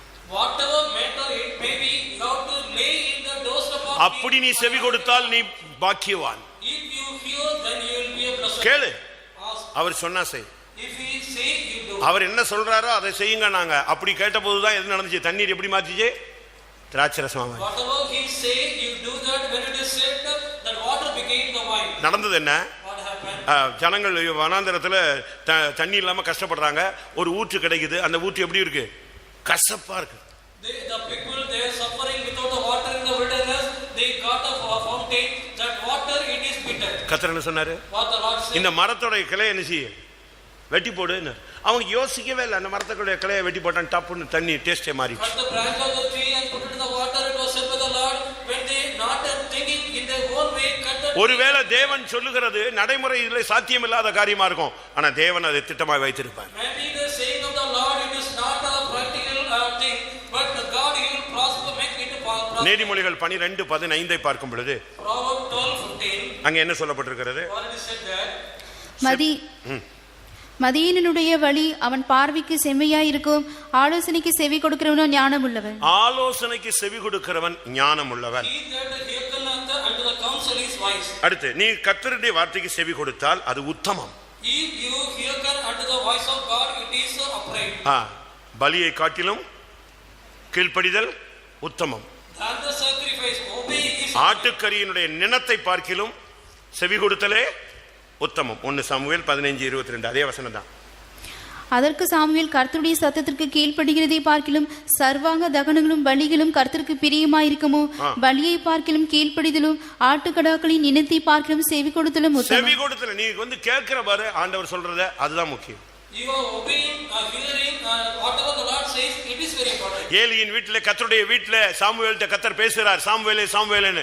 அவன் என்ன சொன்னா, ஏலி என்ன சொல்லி கொடுத்தா, கர்த்தாவே சொல்லும், கர்த்தாவே சொல்லும், அடியேன் கேட்கிறேன். In the house of Eli, the Lord, the Eli said, God saying, I will hear. செவி கொடுத்தல் தான் உத்தமம். It is hearing that is upright. உன் மனைவி என்ன சொன்னா வாரான்னு நீ கொஞ்சம் கேளு. Whatever your wife is saying, what she is. உன் புருஷன் என்ன சொன்னா வாரான்னு கேளு. You are hearken unto the voice of your husband. உன் பிள்ளை என்ன சொல்ல வர்றான்னு கேளு. You hear what your child is going to say. கர்த்தர் உன்னிடத்துல என்ன பேச வர்றாருன்னு கொஞ்சம் நின்னு கவனி. You stand and watch what the God is going to say to you. நீ கர்த்தருடைய வார்த்தைக்கு கீழ்ப்படிந்தால் கர்த்தர் உன்மேல் சந்தோஷமா இருப்பார். If you obey to the word of God, God, He will please upon you. Saul கர்த்தருடைய வார்த்தைக்கு கீழ்ப்படியாத போன பொழுது கர்த்தர் சொன்னார், அவனை ராஜா வைக்கிறதுக்காக நான் மனஸ்தாபப்படுகிறேன், விசனப்படுகிறேன் சொன்னார். When the Saul was not obeying to the word of God, the God said, I have repented to keep Saul as a king. ஆனா கர்த்தருடைய வார்த்தைக்கு நீ செவி கொடுத்தீனா, If you hear to the voice of God, உபாகமம் 30 அதிகாரம் Deuteronomy chapter 30, 10 வசனத்தை பார்க்கும் பொழுது, when we see the verse 10, உன் தேவனாகிய கர்த்தருடைய சத்தத்திற்கு செவி கொடுத்து இந்த நியாயப்பிரமாண புஸ்தகத்தில் எழுதியிருக்கிற அவருடைய கற்பனைகளையும் அவருடைய கட்டளைகளையும் கை கொள்ளும் போதும், உன் தேவனாகிய கர்த்தரிடத்தில் உன் முழு இருதயத்தோடும் உன் முழு ஆத்மாவோடும் திரும்பும் போதும், கர்த்தர் உன் பிதாக்கள் சந்தோஷமாய் இருந்தது போல உன்மேலும் உனக்கு நன்மை உண்டாக திரும்பவும் சந்தோஷமாய் இருப்பார். கர்த்தருடைய வார்த்தைக்கு நீ செவி கொடுத்தால் கர்த்தர் உன்மேல் திரும்பவும் சந்தோஷமா இருப்பார். if you hear to the voice of God, again God will have the pleasure upon you. அதுதான் கர்த்தர் சொல்ற வார்த்தை. That is the word said by the நீ Lord. என் வார்த்தைக்கு செவி கொடு, You hear my voice. நான் சொல்றதெல்லாம் நீ செய்யறதுக்கு ரெடியா இரு. Be ready to do whatever I say. ஆபிரகாம்ட்ட ஒரு நாள் சொன்னார், நீ இந்த ஊரை விட்டுரு. One day the Lord said to Abraham, leave this land. அதாவது அந்த ஊருக்கு பேரு என்னதான், From that day, what was the name? Abraham விட்டு வந்த ஊருக்கு பேரு என்னதான், What is the name of the land that left by Abraham? சொல்லுங்க. அந்த ஊருக்கு பேரே ஊர் தான். The name for that village, it is. ஊர் என்னும் கல்தேயர் தேசத்தை விடுனாரு, விட்டான். Leave there the who that is Chaldees land, he left it. நான் காண்பிக்கும் தேசத்துக்கு போன்னு சொன்னார். He go to the place which I show, he said. உன் தகப்பன் வீட்டை விட்டுரு, Leave your father's house. உன் வீட்டை விட்டுரு, Leave your house. உன் தேசத்தை விட்டுரு, Leave your land. உன் இனத்தை விட்டுரு, You leave your உன் ஜாதியை விட்டுரு, உன் தேசத்தை விட்டுரு, உன் தகப்பன் வீட்டை விட்டுரு, என்னை பின்பற்றிவான்னு சொன்னார். leave your nation, leave your kindred, leave your father's house, you follow me, he said. கர்த்தர் அவனை கைவிடல. God did not forsake you. கர்த்தருடைய வார்த்தைக்கு செவி கொடுத்தவனை சீமானாய் கர்த்தர் மாற்றினார். Those who hearken to the voice of God, God made them as a rich man. அதனால தான் வேதம் சொல்லுகிறது, நீ என்னுடைய வார்த்தைக்கு செவி கொடு, அப்பொழுது நீ கீழாகாமல் மேலாவாய், வாளாகாமல் தலையாவாய் என்று கர்த்தர் சொன்னார். Hear my word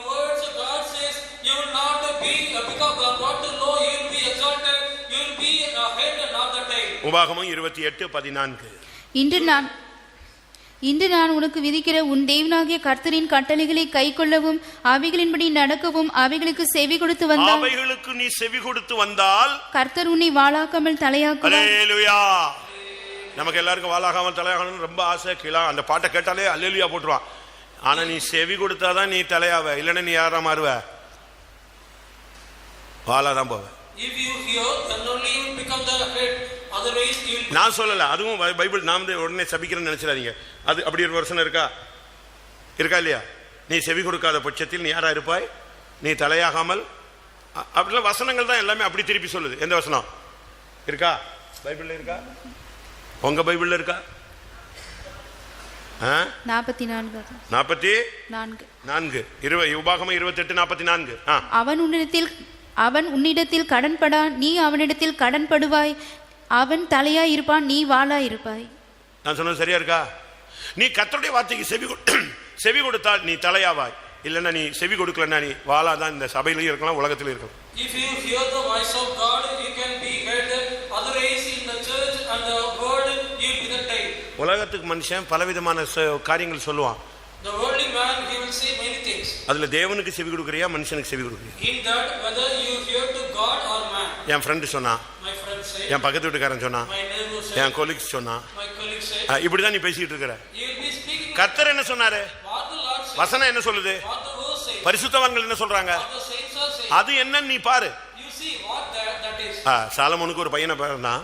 There was அவனுக்கு அவனை ராஜாவாய் கர்த்தர் அபிஷேகம் பண்ணினார். God anointed him as a king. ஒரு சின்ன பிரச்சனையில வந்து ஒரு சிலர் பேசினாங்க. In a small problem, few came and spoke to him. அப்ப உடனே அவன் தன்னுடைய தகப்பன் ஸ்தானத்துல இருக்கிறவங்களை கூப்பிட்டு கேட்டான், என்னப்பா பண்ணலாம்? He called the fatherly levelly people, what to be done. அப்ப அவங்க சில ஆலோசனை எல்லாம் கொடுத்தாங்க. They gave some counsels. அவங்கள துரத்திராத, Don't chase them. ரொம்ப கடிந்து கொள்ளாத, Don't condemn them. அவங்களுக்கு கொஞ்சம் ஃப்ரீனஸ் கொடு, Give freedom. கொஞ்சம் கன்சிடர் பண்ணு, Consider them. அவங்க நமக்கு நல்லா கடைசி வரைக்கும் இருப்பாங்க. They will be forward to us till end. Okay, நீங்க போங்கன்ட்டான். Then he said, you go. அவங்க போன பிறகு After they went, தன்னோடு சுத்திட்டு இருக்கிற அருந்தவாள், அறவைக்காடு எல்லாத்தையும் கூப்பிட்டான், பசங்களா கூப்பிட்டான். he called all the young boys, those who are occupied on the tail zone. அப்ப அவனுகிட்ட கேட்டான், ஏப்பா இப்படி நான் வயசானவங்கள்ட்ட கேட்டேன், அவங்க எல்லாம் கொஞ்சம் அட்ஜஸ்ட் பண்ணுங்கிறான். நீங்க என்ன சொல்ற? அட்ஜஸ்ட் பண்ற வேலையே வச்சுக்காத, இப்பமே நீ அட்ஜஸ்ட் பண்ணிட்டேன்னா உன்னை ஏறி மீச்சிருவானுங்க, விட்டாத. எங்க அப்பாவுடைய இடுப்பை காட்டிலும் என் சுண்டு விரல் பெருசுன்னா. அப்பதான் பார்த்தானுங்க, ஓஹோ அப்பாவுடைய இடுப்பை விட சுண்டு விரல் பெருசு, அவ்வளவு பெரிய ஆளாயிட்டியாடான்னு சொல்லி அன்னையோட அவனை விட்டானுங்க, தேசத்தை விட்டே ஓடி போனான். இதான் பைபிள். That is Bible. என்னது? What is? வாலிப பசங்களுடைய ஆலோசனையை கேட்டுட்டு Hearing the voice of ஆட்சியை இழந்து போனான். He lost the kingship. ராஜாங்கத்தை இழந்து போனான். He lost the ராஜ அபிஷேகத்தை இழந்து போனான். He lost the anointing of. அடிமையாக அந்நிய தேசத்துல பரதேசியா தேவன் துரத்தி விட்டாரு. He became the slave. God. இதெல்லாம் தேவையா? யாருக்கு நீ செவி கொடுக்கிற? To whom you are hearing. ஒரு காலத்துல பேதுரு கூட மனுஷ சத்தத்துக்கு கேட்டு பயந்து சபித்து மறுதலித்து சத்தியம் பண்ண ஒரு ஆள் தான். Once Peter was a man fearing by the voice of the man, and he swore and he. ஆனா அபிஷேகம் கிடைச்ச பிறகு After receiving the anointing, அவன் சொல்றான், நான் தேவனுக்கு செவி கொடுக்கிறதா உனக்கு செவி கொடுக்கிறதான்ட்டான். தப்புன்னு திருப்பிட்டான் பாருங்க. to God or to you, he returned it. பைபிளை தூக்கிட்ட பிறகு நீ பைபிளுக்கு கீழ்ப்படியணும். After carrying the Bible, you have to obey. முந்தின காலங்களை விட்டுரு. First it down past period. அபிஷேகம் பெற்றியா? ஆவியானவர் கீழ்ப்படி. If you are anointed, obey to the சபைக்கு வந்துட்டியா? சபைக்கு கீழ்ப்படி. If you come to the church, obey to the church. ஊழியத்துக்கு வந்துட்டியா? ஊழியத்துல கீழ்ப்படி. If you come to the ministry, obey to the ministry. இதுதான் பைபிள். It is Bible. அப்போஸ்தலர் நடவடிக்கைகளை நீங்க பார்க்கும் பொழுது In Acts of Apostles, 4ஆம் அதிகாரம் chapter 4, 19ஆம் வசனத்துல in the verse, இயேசுவின் நாமத்தை குறித்து பேசக்கூடாதுன்னு சொன்ன போது அவன் சொன்னான், அது எப்படி பேசாம இருப்பேன்? when it was said that we should not speak about the name of Jesus, how can I forbid that? அப்போஸ்தலர் 4:19. பேதுருவும் யோவானும் அவர்களுக்கு பிரதியுத்தரமாக, தேவனுக்கு செவி கொடுக்கிறதை பார்க்கிலும் உங்களுக்கு செவி கொடுக்கிறது தேவனுக்கு முன்பாக நியாயமாய் இருக்குமோ என்று நீங்கள் நிதானித்து பாருங்கள். எப்படி அடிச்சான் பாத்தீங்களா? How he ஒரு காலத்துல இந்த மனுஷனை இவரும் கூட தான் இருந்தா, நான் எங்க இருந்தேன்னா அவனை தெரியவே தெரியாது, இயேசுவெல்லாம் நான் பார்க்கவே இல்லைப்பா, என்னப்பா இந்த பொம்பளை நிலமோ பேசுறா அப்படின்ட்டான் பட்டார்னு. இந்த பெண் என்னெல்லாமோ பேசுறா, ஐயா அவனை தெரியவே, யார இயேசுவே தெரியாதுன்ட்டான் ஒரே ஐடியா. ஆனா இப்ப அபிஷேகத்துல நிக்கிறான். அபிஷேகத்துல நிற்கும் பொழுது நீ இயேசுவின் நாமத்தை குறித்து பேசக்கூடாதுன்னா அது எப்படி பேசாம இருப்பேன்? உலகத்தில் இருக்கிறவனில் எனக்குள்ள இருக்கிறவர் பெரியவர். நான் மனுஷ சத்தத்துக்கு கீழ்ப்படிவேனா? தேவனுடைய வார்த்தைக்கு கீழ்ப்படிவேனா? நான் தேவனுக்கு தான் செவி கொடுப்பேன்னா அவன் தான் பேதுரு. He denied once, but after receiving the anointing, he said whether to hearken unto the voice of God or to you. He was a man, after receiving the anointing, he was Peter. யாருக்கெல்லாம் செவி கொடுக்கலாம் அப்படின்னு நான் சில வசனங்கள் சொல்றேன். I say few verses to whom all we should hear. முதல்ல நான் சொன்னேன், Firstly, I say, நீங்கள் செவி கொடுக்கவில்லை, you not hearken. செவி கொடுக்காததுனால As you are not hearken, சாபமும் ஆக்கினையும் உங்களுடைய வாழ்க்கையில தொடருது. the curse and condemnation falling in your life. இப்போ தேவனுக்கு நீ செவி கொடுத்தா If you hear to நீ God, பாக்கியவான், you are blessed. கர்த்தர் உன்மேல் சந்தோஷமா இருப்பார். God will have the pleasure upon you. நீ வாளாகாமல் தலையாவாய், நீ கீழாகாமல் மேலாவாய். You will not become the tail, you will become head. You will not be low, you will be exalted. கர்த்தர் சொல்றாரு, யார் யாருக்கெல்லாம் நீ செவி கொடுக்கணும், To whom all you should hear, the Lord says. அதை நீ தெளிவானத்துல சத்தியத்தை நீங்க புரிஞ்சுக்கணும். You have to understand the truth well. செவி கொடுத்தா நீ என்னெல்லாம் பண்ணணும். If you hear what you should do. முதலாவது, Firstly, உன்னுடைய தகப்பனுக்கு கீழ்ப்படி. you should obey your நீ father. எங்கேயோ போய் கீழ்ப்படியறது இல்ல, நீ முதல்ல உன் வீட்டுல உன் தகப்பனுக்கு செவி கொடு. Not to obey somewhere else. Firstly, in your house, you have to obey your father. நீ இந்த சபையில இருந்துட்டு தாய் தகப்பனுக்கு கீழ்ப்படியலனா நீ சபையில என்ன பிரயோஜனம்? Being in the church and not obeying the father and mother, what is the use? ஒருவேளை உன் தகப்பன் வயதானவனா இருப்பான், ஆனா நீ கவனம் தான் பண்ணணும், அவனை அசட்டை பண்ணக்கூடாதுன்னு பைபிள் சொல்லு. உன் தாயை நீ அசட்டை பண்ணாதே. Maybe your father is an elderly one, you should not reject him. You don't neglect your mother. First நீதிமொழிகள் First Proverbs 23:22. 23:22. உன்னை பெற்ற தகப்பனுக்கு செவி கொடு, உன் தாய் வயது சென்றவள் ஆகும்போது அவளை அசட்டை பண்ணாது. உன் தகப்பனுக்கு நீ செவி கொடு. You hearken unto your father. உலகத்துல சொல்றான், The word they say, தாயில் சிறந்த கோயிலும் இல்லை, there is no temple தந்தை சொல் மிக்க மந்திரம் இல்லை. இங்க அப்பாவை யார் மதிக்கிறா? who is respecting the father. எத்தனை பேர் தாய் தகப்பனை மதிக்கிறீங்க? How many of you are respecting the father? நீ தாய் தகப்பனை மதிக்காம கடவுளை மதிக்கிறேன், ஊழியக்காரங்களை மதிக்கிறேன், அதெல்லாம் வேஸ்ட், அதெல்லாம் பொய், ஏமாற்று வேலை. Without respecting the father and mother, respecting the saints and the Bible என்ன சொல்லுது? it is no use. Bible என்ன சொல்லுது? What the Bible says. கண்ட சகோதரத்தில் அன்பு கூறாதவன் காணாத தேவனிடத்தில் எப்படி அன்பு கூறுவான்? He that not loveth the seeing brother, how can he love the God who முதல்ல உன் தகப்பனுக்கு கீழ்ப்படி. firstly obey your father. ஏசாவை கடைசி வரைக்கும் கர்த்தர் பாதுகாத்து கொண்டு போனதுக்கு காரணம் தோல்வி எல்லாம் இருந்தாலும் அவங்க அப்பா என்ன சொன்னாலும் செய்வான். Till the end God protected the Esau, till his end means whatever it was said by the father, he would do it. இஸ்ரவேல் ஜனங்கள் வனாந்திரத்தில் 40 வருஷம் போகும்போது ஏசாவின் தேசம் ஏதோம் தேசத்துக்கு வரும்பொழுது கர்த்தர் சொல்றாரு, அவன் தேசத்துல நீ காலே வைக்க கூடாது, வெளியே கூடி மரியாதையா போன்னு சொன்னார். யார? இஸ்ரவேல் ஜனங்களை. அவனை என்னுடைய ஆளு, அவன் வழியிலே நீ போகாது, அவனை டிஸ்டர்ப் பண்ணாதங்கிறார். அப்படி அதுக்கு காரணம் என்ன? தகப்பனுக்கு ரொம்ப க்ளோஸ் அவன். யாக்கோபு அம்மா பையன். ஏசா யாரு? ஒரு வீட்டில் இப்படித்தானே பிள்ளைகள்லாம் பிரிச்சு வச்சிருக்கிறோம். இது அம்மா மாதிரியே இருக்கு, எங்க அம்மா மாதிரியே இருக்குன்ட்டு அதையே தூக்கிட்டு அலைவான். அடுத்து போன அது வரை மூஞ்ச பெருமா. இது விசுவாசிகளும் இப்படி வந்துருச்சு. Even in the believers it came. அப்படி இருக்க கூடாது. We should not be like that. ரெபெக்காவுக்கு யாக்கோபுனா உயிரை விட்டுருவா. For Rebecca Jacob means she used to leave the marriage. என்னதான் இருந்தாலும் ஈசாக்குக்கு யார் மேலதான் லைன் இருக்கும்? Whatever it may be upon Esau. என் மூத்த பையன் சும்மா ஹேர் ஸ்டைல்லாம் பயங்கரமா இருக்கும். அவன் தான், நீ போய் எப்படியாவது அடிச்சுட்டு வந்துடுறா, நல்லா ஒரு சாப்பாடு ரெடி பண்ணி கொண்டு வாடா, போயிட்டு வாடா. My elder brother, his hairstyle is good. Whatever way you go and hand and bring the meat. இந்த அம்மா வாசல் நின்று ஒட்டி கட்டிட்டே இருக்கு. This mother, she used to hear. என்ன மூத்தவனை கூப்பிட்டு என்னவோ பேசிட்டு இருக்காள், இந்த ஆளு கண்ணு தெரியாதவன் குருட்டு போய் என்னவோ கேட்கறானே அப்படின்ட்டு கிட்ட வந்து கேட்டுட்டே இருக்க. புருஷன் தான். The husband is a blind man. What he is saying to the elder brother, she used to hear to that. அவன் கண்ணு தெரியாம இவன் நிக்கிறத கவனிக்காம, வியாசா நீ போ, ஒரு அருமையான ஒரு வேட்டையாடி நல்ல என் டேஸ்ட்டுக்கு ஏற்ற மாதிரி ரெடி பண்ணி கொண்டு வாடா அப்படின்னா. அவன் இதோ டேடின்னு வெளியே போனான். இந்த அம்மா பார்த்தா, எம்மாடி ஆசீர்வாதமே யாருக்கு போயிடுது? மூத்தவனுக்கு போயிட்டு போட்டுருக்கு. அப்ப நம்ம ஆளு யாரு? இளையவன். உடனே இவனை கூப்பிட்டு, அவனுக்கு என்னெல்லாம் பண்ணா தெரியுமா? அவ சாதாரண பொம்பளை கிடையாது. She was not a normal woman. What are the things she done to the younger son? அவனுக்கு இருக்கிற உள்ளனெல்லாம் எடுத்து போட்டு ஆட்டுக்குட்டி மாதிரியே அவனை மாதிரியே ட்ரெஸ்ஸை மாற்றி அதை போட்டு இதை போட்டு அவன் இருக்கானே. யாக்கோபு உலகத்திலேயே பெரிய மகா பெரிய பற்றி அவனுடைய அவங்க அப்பாடாச்ச. அவன் ஸ்மெல்லாம் நல்லதான் இருக்கு, சத்தம் யாக்கோபின் சத்தமே அப்படிங்கிறான். இவ்வளவுக்கும் நடுவில் நின்று ஏமாத்திட்டு போயிட்டானே இவன்லாம் மன்னவன். நீ யாருக்கு செவி கொடுக்கிற? To whom you தகப்பனுக்கு நீ செவி கொடுக்கறியா? Do you hear, obey to the father? உன் தாய் தகப்பன் வயசான போது அவங்கள மதிக்கிறியா? Do you respect your father and mother in the elderly time? அவங்க வயசாயிரும், They will become old. உன்னை மாதிரி அவங்க படிச்சவங்களா இருக்க முடியாது, May not be உன்னை மாதிரி டீசென்டான ஆளுங்களா இருக்க முடியாது, may not be a decent one. உன்னை மாதிரி பிரஸ்டீஜ் பார்க்குற ஆளா இருக்க முடியாது, No, they may be not the. உன்னை மாதிரி அவனுக்கு நல்ல ஸ்டேட்டஸ் இருக்காது. They may not have the status. ஆனாலும் உன் தகப்பனுடைய வார்த்தைக்கு நீ செவி கொடுக்கணும். Still, you have to obey to the voice of your father. தகப்பனுக்கு செவி கொடு. Hear to father. ரெண்டாவது நீ செவி கொடுக்க வேண்டிய ஆள் யாரு? Secondly, whom you have to hear. ரெண்டாவது நீ செவி கொடுக்க வேண்டியது Secondly, you have to hear தீர்க்கதரிசிகளுக்கு. unto the prophets. உபாகமம் Deuteronomy 18, 18, 15. 15. உபாகமம் 18, 15. உன் தேவனாகிய கர்த்தர் என்னைப் போல ஒரு தீர்க்கதரிசியை உனக்காக உன் நடுவே உன் சகோதரரிலிருந்து எழும்ப பண்ணுவார், அவருக்கு செவி கொடுப்பீர்களாக. கர்த்தருடைய தீர்க்கதரிசிகளுக்கு செவி கொடுங்க. You have to hearken unto the prophets of Lord. ஒரு யுத்த காலத்துல வந்து நிக்கும் போது ஒரு ராஜா கூப்பிட்டா நம்ம யுத்தத்துக்கெல்லாம் போறோம் கரெக்ட், இங்க கர்த்தருடைய வார்த்தை உள்ளவன் எவனாவது இருக்கானா அவனை கூப்பிட்டுவான்னு சொன்ன. When the king was standing in the battlefield, he was standing in the battle and he was saying, is there any man of God? Call him. நூத்துக்கணக்கான தீர்க்கதரிசி வந்துட்டாங்க. The hundreds of the prophets came there. எல்லாம் காசுக்கு தீர்க்கதரிசி சொல்ற பாட்டி. All these prophesying for the sake of the money. எல்லாம் காசுக்கு. ராஜாவே நீர் போ, ஓ நீர் இப்படி முறித்து போடுவீர் அப்படி முறித்து போடுவீர், நான் தரிசனம் பார்த்தேன்னு வைக்க அதெல்லாம் சொல்லிவிட்டான்.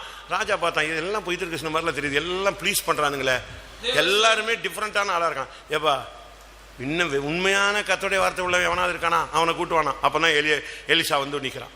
To call the two men of God who can prophesy correctly, then Elisha came there. நீ தீர்க்கதரிசிகளுக்கு செவி கொடு. Hear to their prophets. கர்த்தருடைய வார்த்தை உள்ள மனுஷனுக்கு செவி கொடு. Hear to the man who is having the word of God. நான் சில விசுவாசிகளுக்கெல்லாம் நான் சொன்னதை அப்படியே கீழ்ப்படிக்கிறேன். Unto some believers, whatever it is said, they will obey to that. அப்படியே The same way. At a time அப்படியே. இந்த கல்யாணம் வேண்டாம் அப்படின்னா டப்பு நிப்பாட்டிட்டு போயிட்டுலாம் இருக்கு. If this marriage is unwanted, they will stop the marriage. இந்த வீட்டை கட்டாத அப்படின்னா கட்ட மாட்டான். Don't build this house, they will. இந்த வீட்டை வித்துரு அப்படின்னா வித்துருவான். Sell this house means they will sell. ஒரு நாள் ஒரு நான் உங்களுக்கு சொல்லியிருப்பேன்னு நினைக்கிறேன். I would have said to you. அவங்க கூட பிறந்த அண்ணனுக்கு தம்பி ஒரு அவர் பிசினஸ்ல தான் கூட இருக்கனால ஒரு வீட்டை கட்டி கொடுக்குறாரு. Also go brother, as he was in the house, he built the house for him. இவர் வீட்டுக்கு ஒரு 4 பிளாட் தள்ளி. After 4 plots of his house. கல்லு வாங்கியாச்சு, மரம் வாங்கியாச்சு, எல்லாம் ரெடி. அது என்ன தச்சு செய்வாங்களா என்ன சொல்லுவாங்க அந்த ஸ்டார்டிங் அது செய்யறதுக்கெல்லாம் எல்லாம் ரெடி. இப்ப நான் போய் ஜெபிச்சா வீடு start.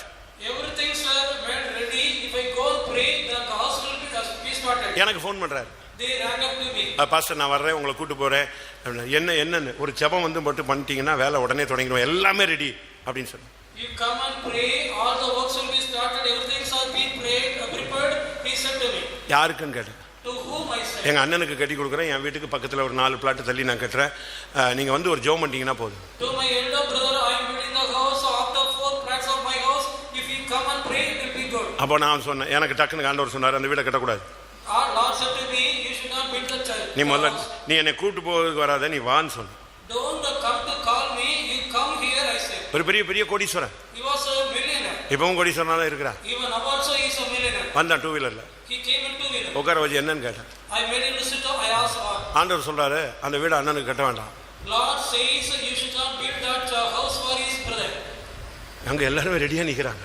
Everything ready there, they are standing there. Sweet snacks எல்லாம் வாங்கியாச்சு. இப்போ நான் போய் ஜெபிச்ச உடனே எல்லாரும் கொடுத்துருவாங்க, உடனே வானம் தோண்டிடுவான், எல்லாமே ரெடி. அப்படியே தகச்சேன். நான் சொன்ன கத்தர் சொல்றாரு ரைட் ஓகே. அப்போ என்ன பண்றது, அவன்லாம் நின்றுட்டு இருக்கானு. பிரதர் பாஸ்டர் என் மேல பலி போடு, பாஸ்டர் இன்றைக்கு வரவில்லை, வீடு கட்டு. பாஸ்டர் சொல்ற அன்னைக்கு ஸ்டார்ட் பண்ணலான்ட்டாரு, ஒரே அடி அடிச்சிட்டாரு. 2011 நான் சொல்ற சம்பவம். This incident took place in the year 2011. அப்படியே கீழ்ப்படிஞ்சு போனாங்க. They obeyed and he obeyed. எங்க பாஸ்டர் எங்க? Where is the pastor? Pastor வரல, இன்னைக்கு இந்த வீடு ஸ்டார்ட் பண்ணல வேண்டாம், இன்னொரு நாள் பாத்துக்கலான்ட்டாரு. ஓகே அவங்க வேலைக்கு போங்க டப்புன்னு அப்படியே சட்டசபையை கழிச்சு விட்ட மாதிரி கழிச்சு விட்டு போயிட்டான் வீட்டுக்கு. He did not come. Pastor will come another day, he will pray. Let us go for our own job. உடனே அப்படியே கீழ்ப்படிஞ்சான். Suddenly he obeyed. அப்படியே அந்த மரங்கள்லாம் எடுத்து வச்சாச்சு, எல்லாத்தையும் அந்த இடத்தை அப்படியே விட்டுட்டான். He left the place, removing the wood and all the materials. கொஞ்ச நாளுக்குள்ள After a while, அவங்க அண்ணனுக்கும் அவனுக்கும் சரியான டக்கப். அவங்க அண்ணன் இவனை ஒழிக்கிறதுக்கு செய்வனை செஞ்சு இவனை ஓய்க்கிறதுக்கு ஃபுல் வேலையும் பண்ணிட்டான். his elder brother started doing the witchcraft ஆனா நான் அன்னைக்கு On that day, சாயங்காலமே நான் சொன்னேன், இங்க வா, உன்னுடைய அண்ணனுக்கு எவ்வளவு செய்யணும்னு வச்சிருக்கிற, வீடு கட்டி கொடுக்கணும்னு வச்சிருக்கல, எத்தனை லட்சம் கொடுக்கணும்னு வச்சிருக்க, இத்தனை லட்சத்துக்கு அதிகமாக இன்னும் போட்டு அவருக்கு ஒரு வீடு வாங்கி கொடுத்து அப்படின்னு சொன்னேன். உடனே போனான். நான் சொல்றதை கவனிச்சுக்கோங்க. அவன் போன உடனே அவங்க அண்ணன்ட்ட சொன்னான், வீடு கட்டுறதுல அவ்வளோ இன்ட்ரெஸ்ட் இல்லை, கொஞ்சம் காசு கம்மியாக ஏதோ ஒன்று சொன்னான். அப்போ உனக்கு ஏதாவது வீடு வாங்கி தந்துட்டுமான், நான் இருக்கிற வீடே விற்பனைக்கு வருகுது அப்படின்னா டப்புன்னு அன்னைக்கு சாயங்காலமே அந்த வீடை வாங்கி அவனை கொடுத்தாச்சு. அடுத்த நாள் காலையில் அந்த இடம் இவர் பேரில் எழுதி வாங்கப்பட்டது. on that same day that place was named, it was the property was written on his name. எல்லாம் முடிஞ்சிருச்சு. Everything's over. அண்ணனுக்கு தம்பிக்கும் பெரிய பிரச்சனை. There was a great problem between the elder brother and younger brother. அண்ணையோட company விட்டு போயிட்டார், ரெண்டு பேரும் பிரிஞ்சிட்டாங்க. Left the company, both were divided. இப்போ பக்கத்தில் இருந்தா என்ன இருக்கும்? If he would have been close, what would be done? சொல்லுங்க. Say, பக்கத்தில் உட்காந்துருந்தா என்ன செஞ்சிருக்கோம்? if he would have been to the near place, பக்கத்துல இருந்து முள்ளு மாதிரி குத்திக்கிட்டே இருப்பான். he will be pricking like the thorn. இப்போ Now, கொட்டாரக்கரை போயிட்டு வரும்போது நான் சிவகாசி போனேன். when I went to Kottarakara and returned, I went to Sivagasi. அதே இடத்துல சும்மா பிரம்மாண்டமான ஒரு மாளிகை கட்டியிருக்காங்க. The same place.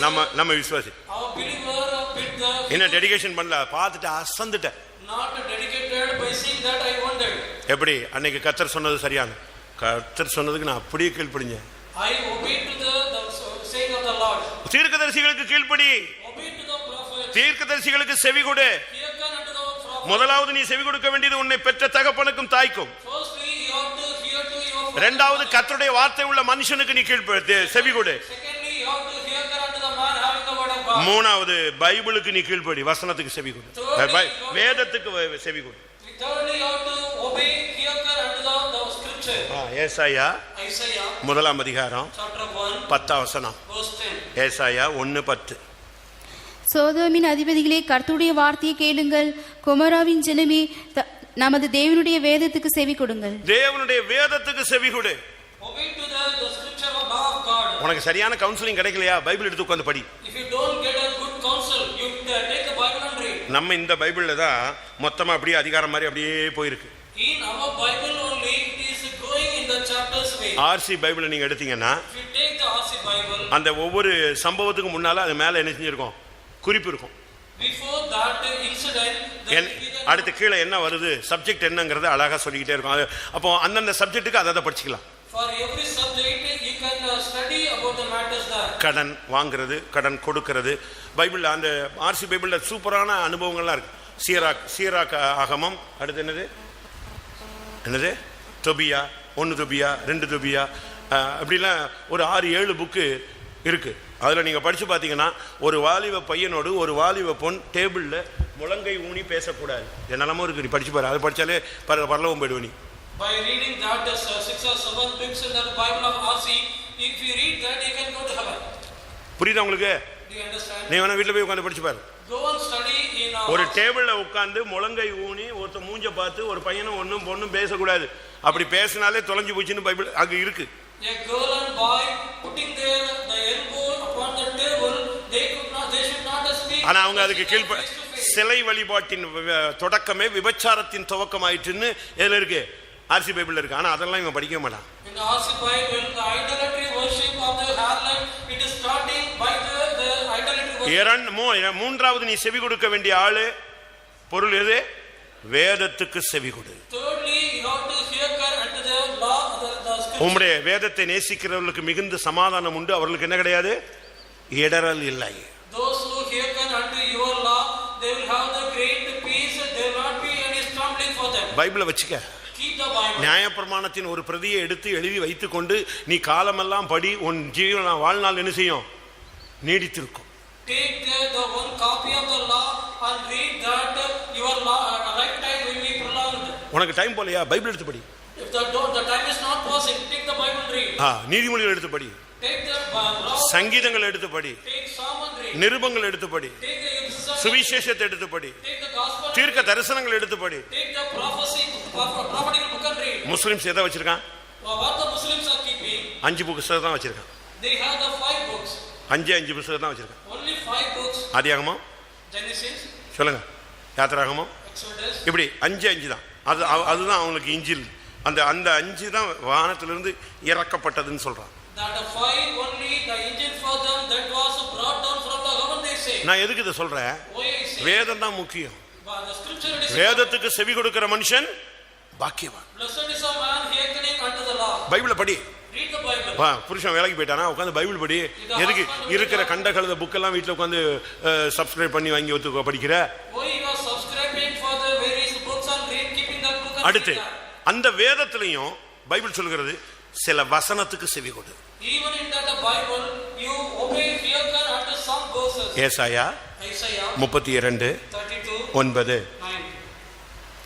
சுகஜீவிகளே, ஸ்திரீகளே, எழுந்திருந்து என் வார்த்தைகளை கேளுங்கள்.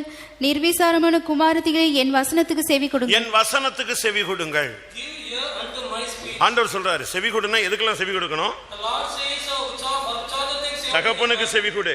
Hearken unto the father. தீர்க்க தரிசிகளுக்கு செவி கொடு. Obey to the prophet. வேதத்துக்கு செவி கொடு. Obey to the scripture. அடுத்து வசனத்துக்கு செவி கொடு. Nextly obey to the verse. அடுத்து ஊழியர்களுக்கு செவி கொடு. Nextly hearken unto the servants of God. அப்போஸ்தலர்களுக்கு செவி கொடு. Hearken unto the apostles. அப்போஸ்தலர் Acts of Apostles. 2ஆம் அதிகாரம் 14ஆம் வசனம். Verse 14. அப்பொழுது பேதுரு 11 கூட நின்று அவர்களை நோக்கி உரத்த சத்தமாய், யூதர்களே, எருசலேமில் வாசம் பண்ணுகிற ஜனங்களே, நீங்கள் எல்லாரும் அறிந்து கொள்வீர்களாக, என் வார்த்தைகளுக்கு செவி கொடுங்கள். பேதுரு பிரசங்கம் பண்றாங்க. முதல் பிரசங்கம் பேதுருடைய ஃபர்ஸ்ட் அந்த கன்னி பேச்சு அன்னைக்கு தான் ஸ்டார்ட் ஆகுது. The first speech, the sermon of Peter, it is started on the day. முதல் பிரசங்கம். First sermon. தேவனை அறிந்தவர்களே எனக்கு செவி கொடுங்கள். Those who know the God, you hear me. அந்த பிரசங்கம் முடிஞ்சது. ஜனங்கள்லாம் சொன்னாங்க நாங்கள் என்ன செய்ய வேண்டும். People asked, Lord, what we should do?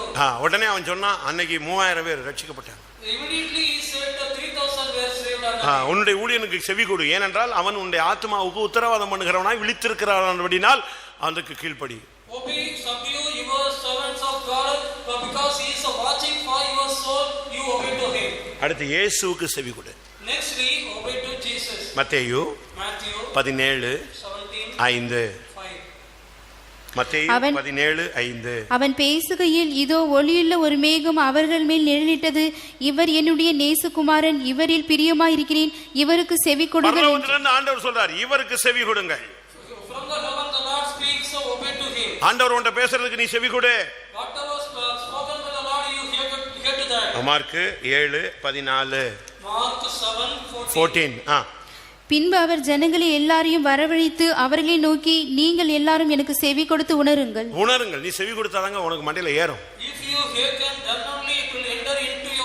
என் ஜனம் என்னுடைய வார்த்தைக்கு செவி கொடுத்தால் நலமாயிருக்கும். Oh, if my people hearken unto my voice, that will be good. என்னுடைய வழிகளில் நடந்தால் நலமாயிருக்கும். They walk in my ways, it will be good. அப்பொழுது நான் அவருடைய எதிராளிகளை சீக்கிரத்தில் தாழ்த்துவேன். Then very soon I will subdue their enemies. ஆண்டவருடைய வழிகளில் நீ நடக்கணும்.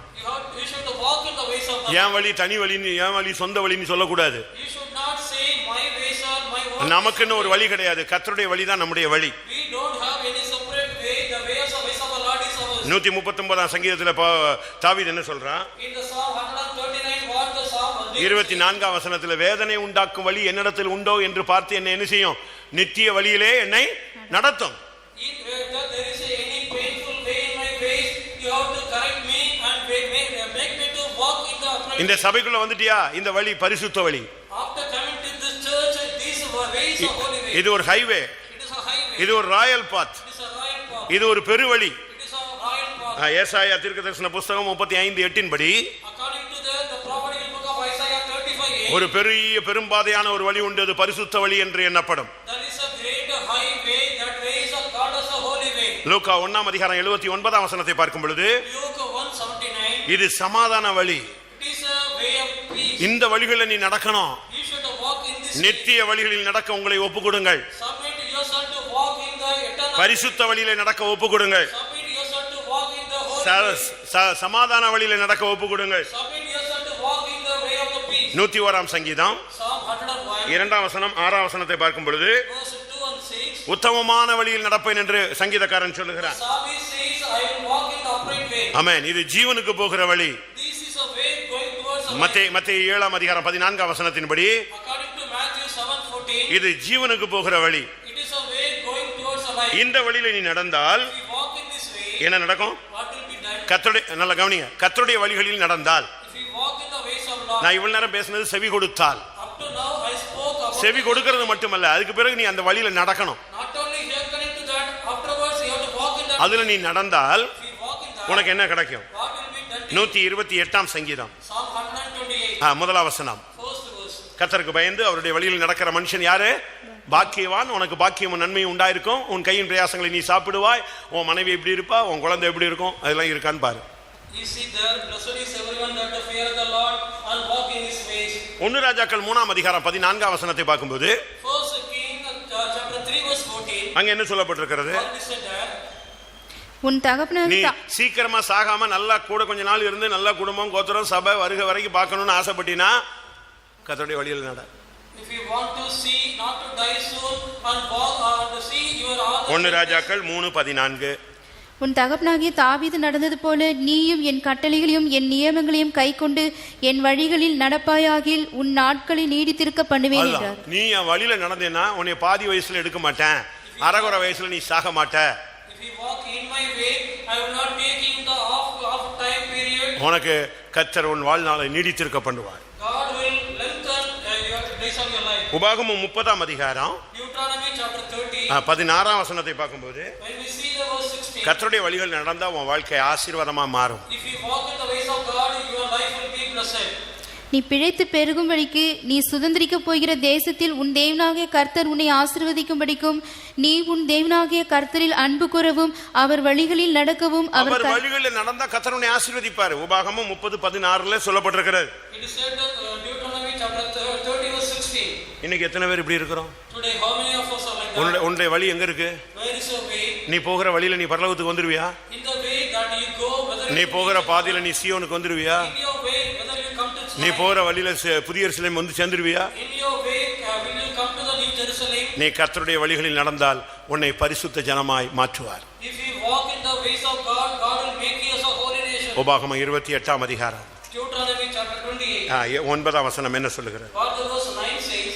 நீ உன் தேவனாகிய கர்த்தரின் கட்டளைகளை கைக்கொண்டு அவர் வழிகளில் நடக்கும்போது கர்த்தர் உனக்கு ஆணையிட்டபடியே உனக்கு தமக்கு பரிசுத்த ஜனமாக நிலைப்படுத்துவார். உன்னை பரிசுத்த ஜனமாய் நிலைப்படுத்துவார். He will establish you as a holy people. நீ கர்த்தருடைய வழியில நடந்தேனா உன்னை பரிசுத்த ஜனம். பாருங்க, நீங்க அந்த அருமையான வார்த்தைகளை நீங்கள் கவனிக்கணும். If you walk in the ways of the God, you will be holy nation. கர்த்தருடைய வழியில நடந்தா நீ பாக்கியவான். If you are walking the ways of God, you are blessed. கர்த்தருடைய வழியில நடந்தா நீ ஆசீர்வதிக்கப்பட்டிருப்பாய். If you walk in the ways of God, you will be blessed. கர்த்தருடைய வழிகளில் நடந்தா உன் வாழ்நாள் நீடிக்கும். If you walk in the ways of Lord, your days will be. கர்த்தருடைய வழிகளில் நடந்தா நீ பரிசுத்த ஜனமாய் உன்னை நிலைப்படுத்துவார். If you walk in the ways of the Lord, God will establish you as a holy people. அது மாத்திரமல்ல, Not only that. நீ கர்த்தருடைய வழிகளில் நடந்தா பரலோகத்துல உனக்கு உலாவுறதுக்கு ஒரு இடம் கிடைக்கும். If you have the walk in the ways of God, you will have the place in the heaven to walk in. சகரியா 3ஆம் அதிகாரம் Zechariah chapter 3. 7ஆம் வசனம் என்ன சொல்லுது? So verse 7 what it says. சேனையின் கர்த்தர் உரைக்கிறது என்னவென்றால் நீ என் வழிகளில் நடந்து என் காவலை காத்தால் நீ என் ஆலயத்தில் நியாயம் விசாரிப்பாய் என் பிரகாரங்களையும் காவல் காப்பாய் இங்கே நிற்கிறவர்களுக்குள்ளே உலாவுகிறதுக்கு இடம் நான் பரலோகத்துல உனக்கு ஒரு அருமையான ஒரு இடம் தருவேன். I will give a beautiful place in heaven for you. அது மாத்திரமல்ல, Not only with that. உனக்கு நிலையான வீட்டை நான் கட்டுவேன். I will build a steadfast house for you. 1 ராஜாக்கள் First King 11:38. 38. 1 ராஜாக்கள் 11:38. நான் உனக்கு கட்டளையிட்டதை எல்லாம் நீ கேட்டு கை கொண்டு நீ என் வழிகளில் நடந்து என் வழிகளில் நடந்து என் தாசனாகிய தாவீது செய்தது போல என் கட்டளைகளையும் என் கற்பனைகளையும் கை கொள்ளும்படிக்கு என் பார்வைக்கு செம்மையானதை செய்கிறதுண்டானால் நான் உன்னோடு இருந்து நான் தாவீதுக்கு கட்டினது போல உனக்கும் நிலையான வீட்டை கட்டுவேன். I will build thee ஹல்லேலூயா. என் ஜனம் எனக்கு செவி கொடுத்தால் நலமாயிருக்கும், என் வழிகளில் நடந்தால் நலமாயிருக்கும். நான் அவர்கள் சத்துருக்களை சீக்கிரத்தில் தாழ்த்தி அவர்கள் எதிராளிகளை நான் சீக்கிரத்திலே ஒன்றுமில்லாமல் ஆக்கி விடுவேன். Oh, if my people hearken unto my voice and walk in my ways, very soon I will subdue all thy enemies and I will make. ஒருவேளை இதுவரை நீ செவி கொடாமல் இருந்திருக்கலாம். Sometimes you might have not hearken. இனிமேல் செவி கொடுக்க ஒப்புக்கொடு. Somebody has to hearken. நீ செவி கொடுத்தால் பாக்கியவனாய் மாறுவாய். If you hearken, you will become. நீ செவி கொடுத்தால் நீ வாளாகாமல் தலையாவாய். If you hearken, you will not become a tail, you will become a head. வசனத்துக்கு செவி கொடு. Hearken unto the word. வேதத்துக்கு செவி கொடு. Hearken unto the law. உன் தகப்பனுக்கு செவி கொடு. Hearken unto your father. தீர்க்கதரிசிகளுக்கு செவி கொடு. Hearken unto the prophet. அப்போஸ்தலருக்கு செவி கொடு. Hearken unto the apostle. இயேசுவுக்கு செவி கொடு. Hearken unto Jesus. நீ அப்படி செவி கொடுத்தால் If you எதுக்கெல்லாம் செவி கொடுக்கணும்னு இன்னொரு வசனம் இருக்கு. There is another verse too which are 14 காரியங்களுக்கு நீ செவி கொடுக்கணும். you have to hearken unto 16 things. அதெல்லாம் நீங்க ட்ரையல் பண்ணிட்டீங்கன்னா நீங்க சியோனா மாறிடுவீங்க, எருசலேமா மாறிடுவீங்க. If you tried these all the things, you will become Zion and Jerusalem. வீட்ல கூட போய் உட்கார்ந்து படிச்சு பாரு. Go and read that in the house. Luca Luke 6ஆம் அதிகாரம் chapter 6 27 இருந்து 38 வரைக்கும் நீங்க வீட்ல போய் உட்கார்ந்து படிங்க. from verse 27 to 38. Go home and read that. வாசிங்க, அந்த 27 மட்டும் வாசிங்க. எனக்கு செவி கொடுக்கிற உங்களுக்குள்ளே நான் சொல்லுகிறேன், உங்கள் சத்துருக்களை எனக்கு சிநேகியுங்கள். செவி கொடுக்கிற உனக்கு நான் சொல்றேன் அப்படின்னு கர்த்தர் இயேசு சொல்றாரு. ஒரு 14-15 காரியம் சொல்றாரு. He hearken unto me, the Lord Jesus was saying 16 or 17 things about that. ஒரு 4 வாசிங்கள கொஞ்சம் சூடா இருக்கும், காரசாரமா இருக்கும். வாசிங்க பார்க்கலாம். உங்களை சத்துருக்களை சிநேகியுங்கள், ஸ்டார்டிங் எப்படி இருக்கு? உங்களை பகைக்கிறவர்களுக்கு நன்மை செய்யுங்கள், உங்களை சபிக்கிறவர்களை ஆசீர்வதியுங்கள், உங்களை நிந்திக்கிறவர்களுக்காக ஜெபம். சபிக்கவே வேண்டாம், முறைச்சு பார்த்தாலே நீ சபிச்சிடுறிய. You are cursing by showing the face. ஒரு இடத்துல ஒரு சண்டை நடந்துச்சு. There was a quarrel in a place. எங்க ஃபேமிலியில தான் சொல்றேன். It was in my family. நான் ஒரு ஊருக்கு போயிருந்தேன். அங்க சண்டை எல்லாம் ஸ்டார்ட் ஆயிடுச்சு. அருவாள்லாம் தீட்டுறாங்க, அந்த மரத்துல அந்த சீனிக்கல் போட்டு தீட்டுறான். எல்லாம் என்னன்னு கேட்டா, நான் வரும்போது அவன் துப்பிட்டான். அவன் சொல்றான், நான் சும்மா துப்புன, இந்த நேரத்துல இவன் பட்டு வந்து தொலைஞ்சிட்டு இப்ப சண்டை போடுறான், மும்புழுக்கிறான். துப்புனது இவன் கவனிக்காம துப்ப, அந்த நேரத்துல என்னது யார் வரா? குருவி உட்கார எது விழுந்துருச்சு? பனம்பழம் விழுந்த கதையில. இல்ல என்னையே தான் பார்த்தான், என்னையே தான் பார்த்தான். அட கண்ணு இருந்தா பார்க்கத்தான் செய்வான், குருட்டு பயிலாவா இருக்க முடியும்? என்ன சொல்றீங்க? பைபிளை படிச்சு பாரு. 14 காரியங்கள். இது நீ தெளிவாயிட்டேன்னா நீ யாரா இருந்தாலும் சீயோன் போயிடுவ. 14 things. மறுபடியும் வாசிங்க.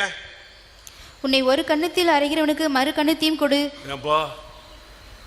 இது யாராவது ஒரு ஊழியக்காரன் இப்படி பண்ணிருக்கான்னு சொல்லுங்க, ஒரு விசுவாசி பண்ணிருக்கான்னு சொல்லுங்க, சொல்லுங்க. அன்னைக்கு ஒரு சண்டையை பார்த்தேன் வீடியோவில். அடையப்பா, இந்த பொண்ணு அந்த முடியை பிடிச்சிட்டா, அவ இவன் முடியும் பிடிச்சிட்டா, 2 பேருக்கு விட முடியல. எப்படி இருக்கும்? இவ விட்டா அவ அடிச்சிருவா, அவ விட்டா இவ அடிச்சிருவா. அதனால 2 பேரும் ஒரே ஸ்டைல்லே நிக்குதுங்க. அப்பதான் யோசிச்சேன், பைபிள்ல கூட இப்படி இருக்கு. 2 வாலிபர்கள் சண்டை போட்டு விட்டான், 2 பேரும் ஒருத்தர் 2 பேரும் செத்து போயிட்டான். முடிஞ்சு உனக்கு. நீ வீட்டுல போய் உட்காந்து படிச்சு வர ரொம்ப இன்ட்ரெஸ்டான சப்ஜெக்ட். ஆனா இதுதான் சத்தியம். நான் காலைல உட்காந்து எத்தனை எண்ணி பார்த்தேங்க. இதெல்லாம் நீ செவி கொடுக்கிறவன், இதெல்லாம் நீ செய்யணும். இல்ல நீ செவிடு. நீ ஒரு செவிட்டு விரியன். சபைக்குள்ள இருக்கிற ஊழியத்தில் இருக்கிற ஒரு செவிட்டு விரியன். கர்த்தர் சொல்றாரு, உன் எதிராளிகளை நான் சீக்கிரத்தில் தாழ்த்துவேன். யார் இந்த எதிராளி? பக்கத்து வீட்டுக்காரனா இல்ல உன்னுடைய கூட பிறந்தவனா? உன் மனைவியா? எதிராளி யாரு?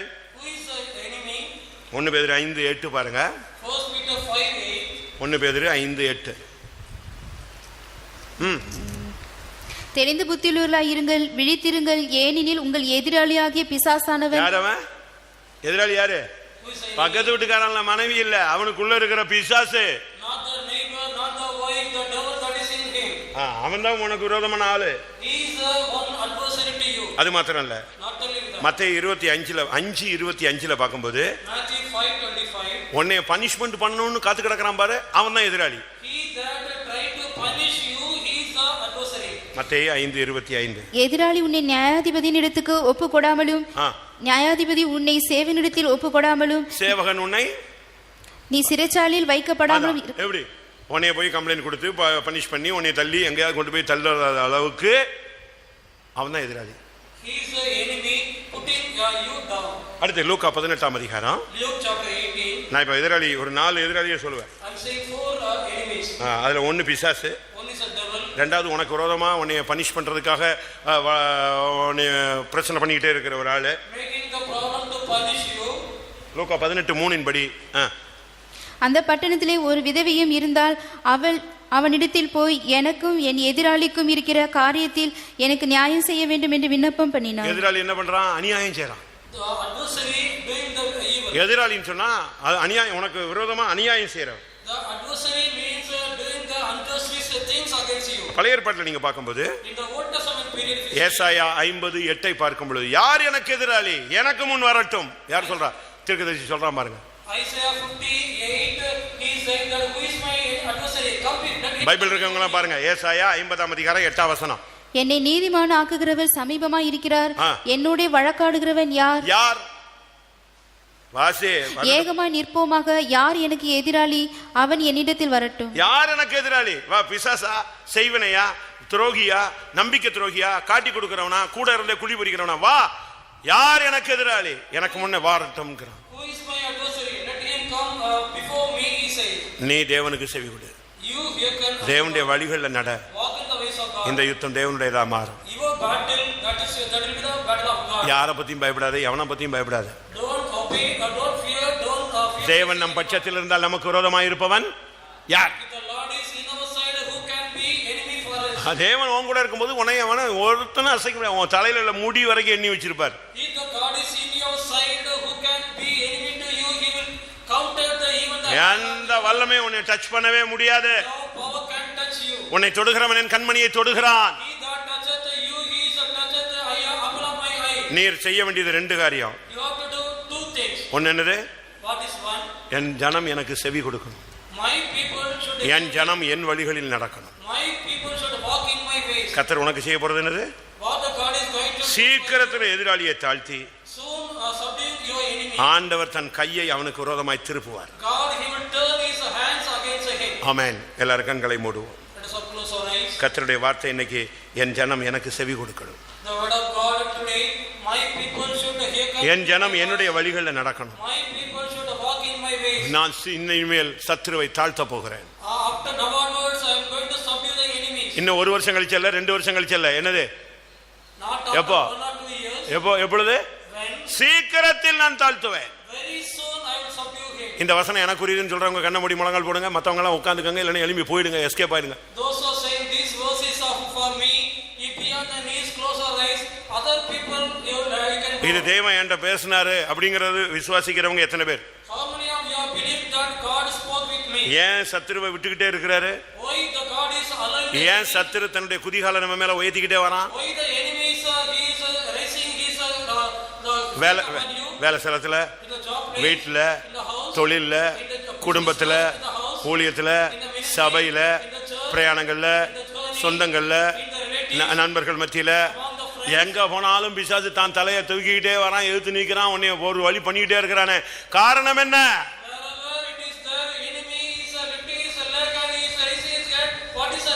இன்றைக்கு கர்த்தர் உனக்கு சொல்றாரு, நான் அந்த எதிராளியை பாத்துக்கிறேன்.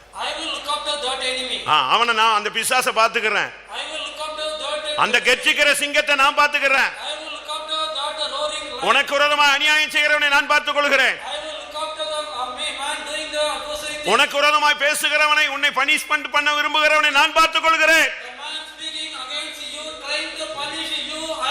நீ எனக்கு செவி கொடு, என் வழிகளில் நட. நீ பார்த்துக் கொண்டிருக்கும் பொழுது சீக்கிரத்தில் உன் எதிராளியை நான் உனக்கு முன்பாக தாழ்த்தி போடுவேன். ஹல்லேலூயா. இப்பொழுது ஒரு அபிஷேகம் உங்கள் மேல் வந்து இறங்கட்டும். அது என்ன அபிஷேகம்? கர்த்தருடைய வார்த்தைக்கு செவி கொடுக்கிறதுக்கு ஒரு அபிஷேகம் வேணும். என் வாசற்படியில காத்திருந்து, கதவு நிலை அருகே காத்திருந்து செவி கொடுக்கிற மனுஷன் பாக்கியவான். அந்த அபிஷேகம் உன் மேல வரட்டும்.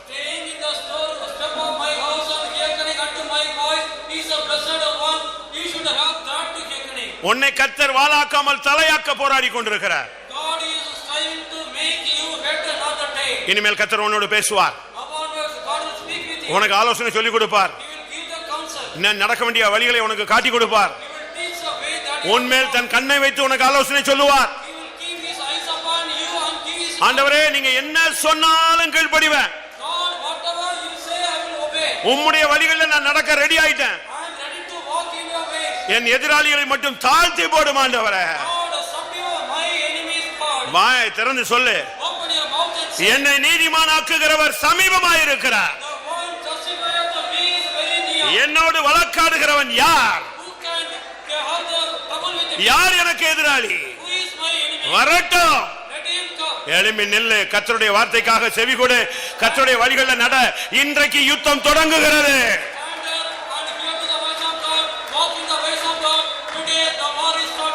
உன் கண்கள் காண, உன் காதுகள் கேட்க, நீ அதிசயப்பட, எல்லாரும் ஆச்சரியப்பட everyone to தேவ நாம மகிமைக்காக உன் சத்துருவை கர்த்தர் சீக்கிரத்தில் தாழ்த்த போகிறார். for the glory of the name of the God, very soon he is going to subdue your enemies. இனி வருஷங்கள் கிடையாது, Hereafter no years, மாதங்கள் கிடையாது, no months, வாரங்கள் கிடையாது, no weeks, நாட்களுக்குள்ளே தேவன் கிரியை செய்வார். no times. மணி நேரங்களுக்குள்ளே கிரியை செய்வார். God will work for the hour. நிமிடத்துக்குள்ளே கிரியை செய்வார். In a minute he will work. இந்த நொடியிலேயே தேவன் கிரியை செய்வார். In a second he will work. ஒரு நிமிஷத்துல Within a minute.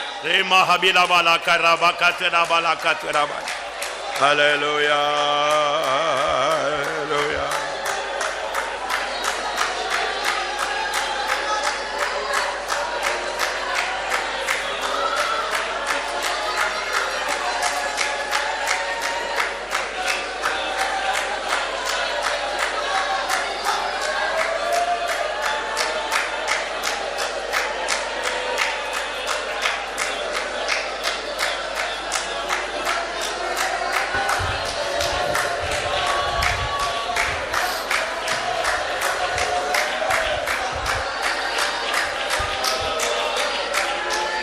Hallelujah. Rivala makara makara banadina makara banadina banakara makara banya. Rimani vana bavshana. Hallelujah. Rivala banadina manakara vikara banadina banadina banadina banakara makara banya.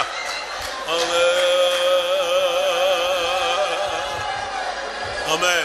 Hallelujah. Rivala ina bana rivala makara banakara makara banadina bana. Shida bala kara makara bala dina bala kara dina dimana dina bina bala kari bina bina bana. Shida bala kari bina bana katiri bina bana katiri bina bana katiri bina bana. Shada da da da da raba kara bala bakara bala bani. ஆம், எல்லா குடும்பங்களிலும் பிரச்சனைகள். ஒவ்வொரு தனிப்பட்ட ஊழியர்கள் விசுவாசிகள் எல்லாரையும் விசாரிச்சிங்கன்னா ஒவ்வொருத்தருக்கும் விரோதமாக பிசாசு ஒவ்வொரு விதமான விதத்தில் கிரியை செய்கிறான். அவங்களுக்கு சூழ்நிலைகள் சரியில்லை, அவங்களுடைய வாழ்க்கை சரியில்லை, குடும்பம் சரியில்லை, வேலை சரியில்லை, தொழில் சரியில்லை, எல்லாமே அவங்களுக்கு எதிரடையாகவே போராடிக்கிட்டு இருக்கு. ஒன்றில் தப்புனா ஒன்றில் மாட்டினான், ஏதாவது ஒரு பிரச்சனையில் தூக்கி தலை போய்கிட்டே இருக்கு. டெய்லி கண்ணீரின் பாதையில் போகிற ஜனங்கள் இருக்கிறார்கள். இதுக்கு ஒரு முடிவு உண்டாகணுமா? உன் எதிராளியை கர்த்தர் தாழ்த்தணுமா? ஆமே, நீ என் வார்த்தைக்கு செவி கொடு, என் வழிகளில் நட. நான் இன்றைக்கு உன் சத்துருவை கீழ்படுத்துவேன், நாளைக்கு அல்ல, இன்றைக்கே. ஹல்லேலூயா. எத்தனை பேர் விசுவாசிக்கிறீங்க? இன்றைக்கே உன் சத்துருவை சீக்கிரத்திலே தாழ்த்தி போடுவார்.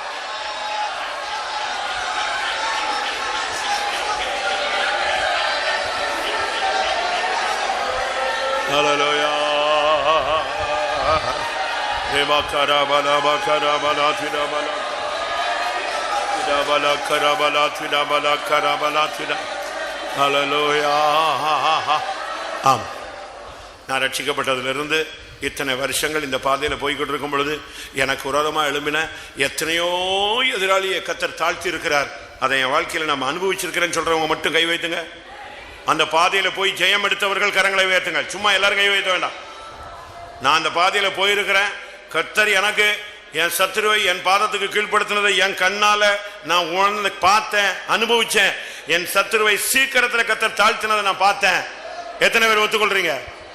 இப்ப ஏன் பயப்படுற? அதே தேவன் நேற்றும் இன்றும் என்று மாறாதவர். ஆமென். மரித்தேன், சதா காலங்களில் உயிரோடு இருக்கிறேன். இன்னைக்கு அதே தேவன் இன்றைக்கு உன் சத்துருவை சீக்கிரத்திலே தாழ்த்துவார். இன்னும் சொல்ல போனால் அதி சீக்கிரத்தில் தாழ்த்துவார்.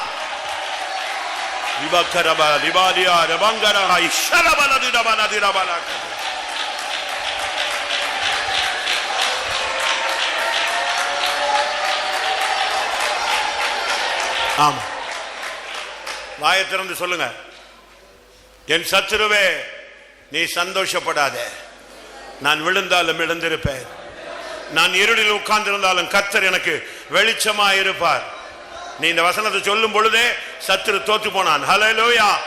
அவன் தலையில சம்மட்டி எடுத்து அடிக்கிற மாதிரி. ஹல்லேலூயா. ஆமென், ஆமென்.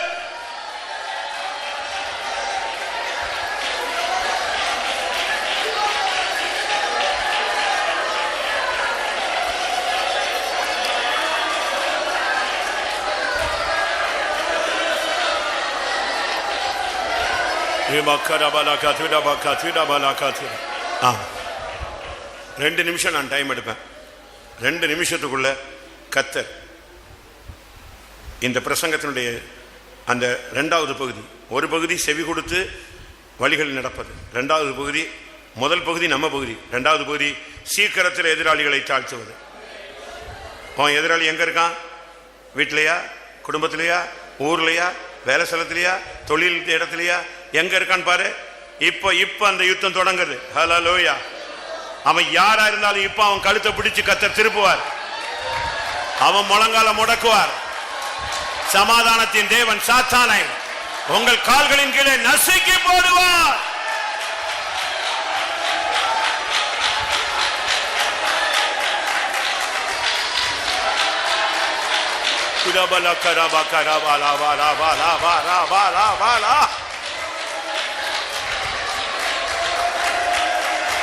ஆம், ஆண்டவர் சொன்னார், துஷ்டன் இனி உன் வழியாய் அவன் வருவதில்லை. காரணம் சொல்லுங்க. இந்த வசனத்தினுடைய அடுத்த பகுதியை சொல்லுங்க. துஷ்டன் இனி உன் வழியாய் வருவதில்லை. காரணம், அவன் முற்றிலும் ஹல்லேலூயா சங்கரிக்கப்பட்டு போனான். எத்தனை பேர் விசுவாசிக்கிறீங்க? ஹல்லேலூயா. துஷ்டன் இனி உன் வழியில் வருவதில்லை. காரணம், அவனை கர்த்தர் முற்றிலும் சங்கரித்து போட்டார். இடபக்கரா நிமங்கரமனா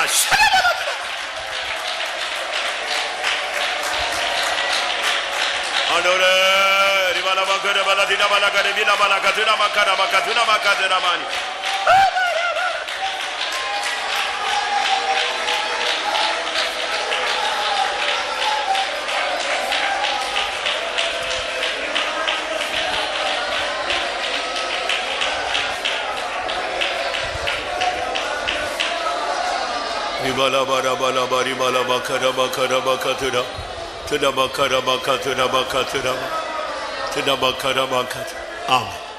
கர்த்தருடைய சமூகத்துக்காய் ஸ்தோத்திரம் பண்ணுவோம்.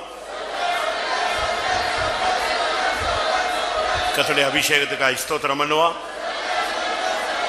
கர்த்தருடைய வார்த்தைகளுக்காய் ஸ்தோத்திரம் பண்ணுவோம். கர்த்தருடைய கிரியைகளுக்காய் ஸ்தோத்திரம் பண்ணுவோம். யாரெல்லாம் செவி கொடுத்து அவருடைய வழியில் நடக்கிறார்களோ அவருடைய சத்துருக்களை கர்த்தர் சீக்கிரத்தில் தாழ்த்துவார். அதற்காக ஸ்தோத்திரம் பண்ணுவோம். யாருடைய சத்துருக்கள் சீக்கிரத்தில் தாழ்த்தப்பட்டார்களோ அவர்களை சேர்க்க இயேசு வருகிறார். அதற்காக ஸ்தோத்திரம் பண்ணுவோம். அந்த நாளுக்கென்று எல்லாரையும் ஆயத்தப்படுத்த முடியாது. ஸ்தோத்திரம் பண்ணுவோம். பிதா குமாரன் பரிசுத்த ஆவியானவருக்காக ஸ்தோத்திரம் பண்ணுவோம். எல்லா மகிமையும் அவருக்கே செலுத்தி ஸ்தோத்திரம் பண்ணுவோம். கூழாங்கால் கூட்டங்களுக்காக ஸ்தோத்திரம் பண்ணுவோம். எங்களை நேசிக்கிற பரிசுத்த பிதாவே ஸ்தோத்திரம் சுவாமி. இந்த மனமடிச்சு காலையில் எனக்கு தன்மட்டமாக எங்கள் தமிழ் சமூகம் எங்களோட குழந்தைப்படியா ஸ்தோத்திரம். எங்களோட பேசின நல்ல வார்த்தைகளுக்கு ஆஸ்தோத்திரம் சுவாமி. இஸ்ரவேலாக இருந்தாக தாவே தேவனுடைய சத்தத்துக்கு நாங்கள் செவி கொடுக்கலாம் காணப்பட தேவையே எனக்கு இறக்கமாட்டபடியாக வேண்டிக்கிற சுவாமி. செவி கொடுத்தால் தாவே சத்துருக்களை பாதபடியாக்கி தருவேன் சொன்னது போல இந்த நாட்கள் கீழாகாமல் மேலாகவும் சொன்னது போல இந்த வாக்குத்தத்த வசனங்களை கத்தாவே நிறைவேற்றி தருவேன் சொன்னீர் சுவாமி. அதன்படி நாங்கள் ஜீவிக்க எங்களுக்கு விசேஷமான கிருபை தரும்படியாக வேண்டிக்கிற சுவாமி. ஸ்தோத்திரையா ஒவ்வொரு வசன வார்த்தையை நான் கேட்டு அதன்படி ஜீவிக்க கத்தாவே எங்களுக்கு அது கேட்டு ஒரு அபிஷேகத்தை தந்து வழிநடத்த கத்த உதவிச்சபடியாக வேண்டிக்கிற சுவாமி. தாய் தகப்பனுக்கு கீழ்ப்படிந்தவர்களாகவும் கத்தா காணப்பட கத்த உதவிச்சபடியாக வேண்டிக்கிறோம். தீர்க்கதரிசி கீழ்ப்படியவர்களாக கத்தா காணப்பட கத்த உதவிச்சபடியாக வேண்டிக்கிறோம். இந்த வாரியத்துக்கு அப்படியே கத்தா செவியடிகளாக காணப்பட கத்த உதவிச்சபடியாக வேண்டிக்கிற சுவாமி. வேதத்துக்கும் கத்தா வசனத்துக்கும் கீழ்ப்படிவர்களாக ஜீவிக்க விசேஷமான கிருபை தரும்படியாக வேண்டிக்கிற சுவாமி. ஊழியர்களுக்கும் ஊழியர் சொல்லிதான வார்த்தைகளுக்கு நாங்கள் கீழ்ப்படிய கத்த உதவிச்சபடியாக வேண்டிக்கிற சுவாமி.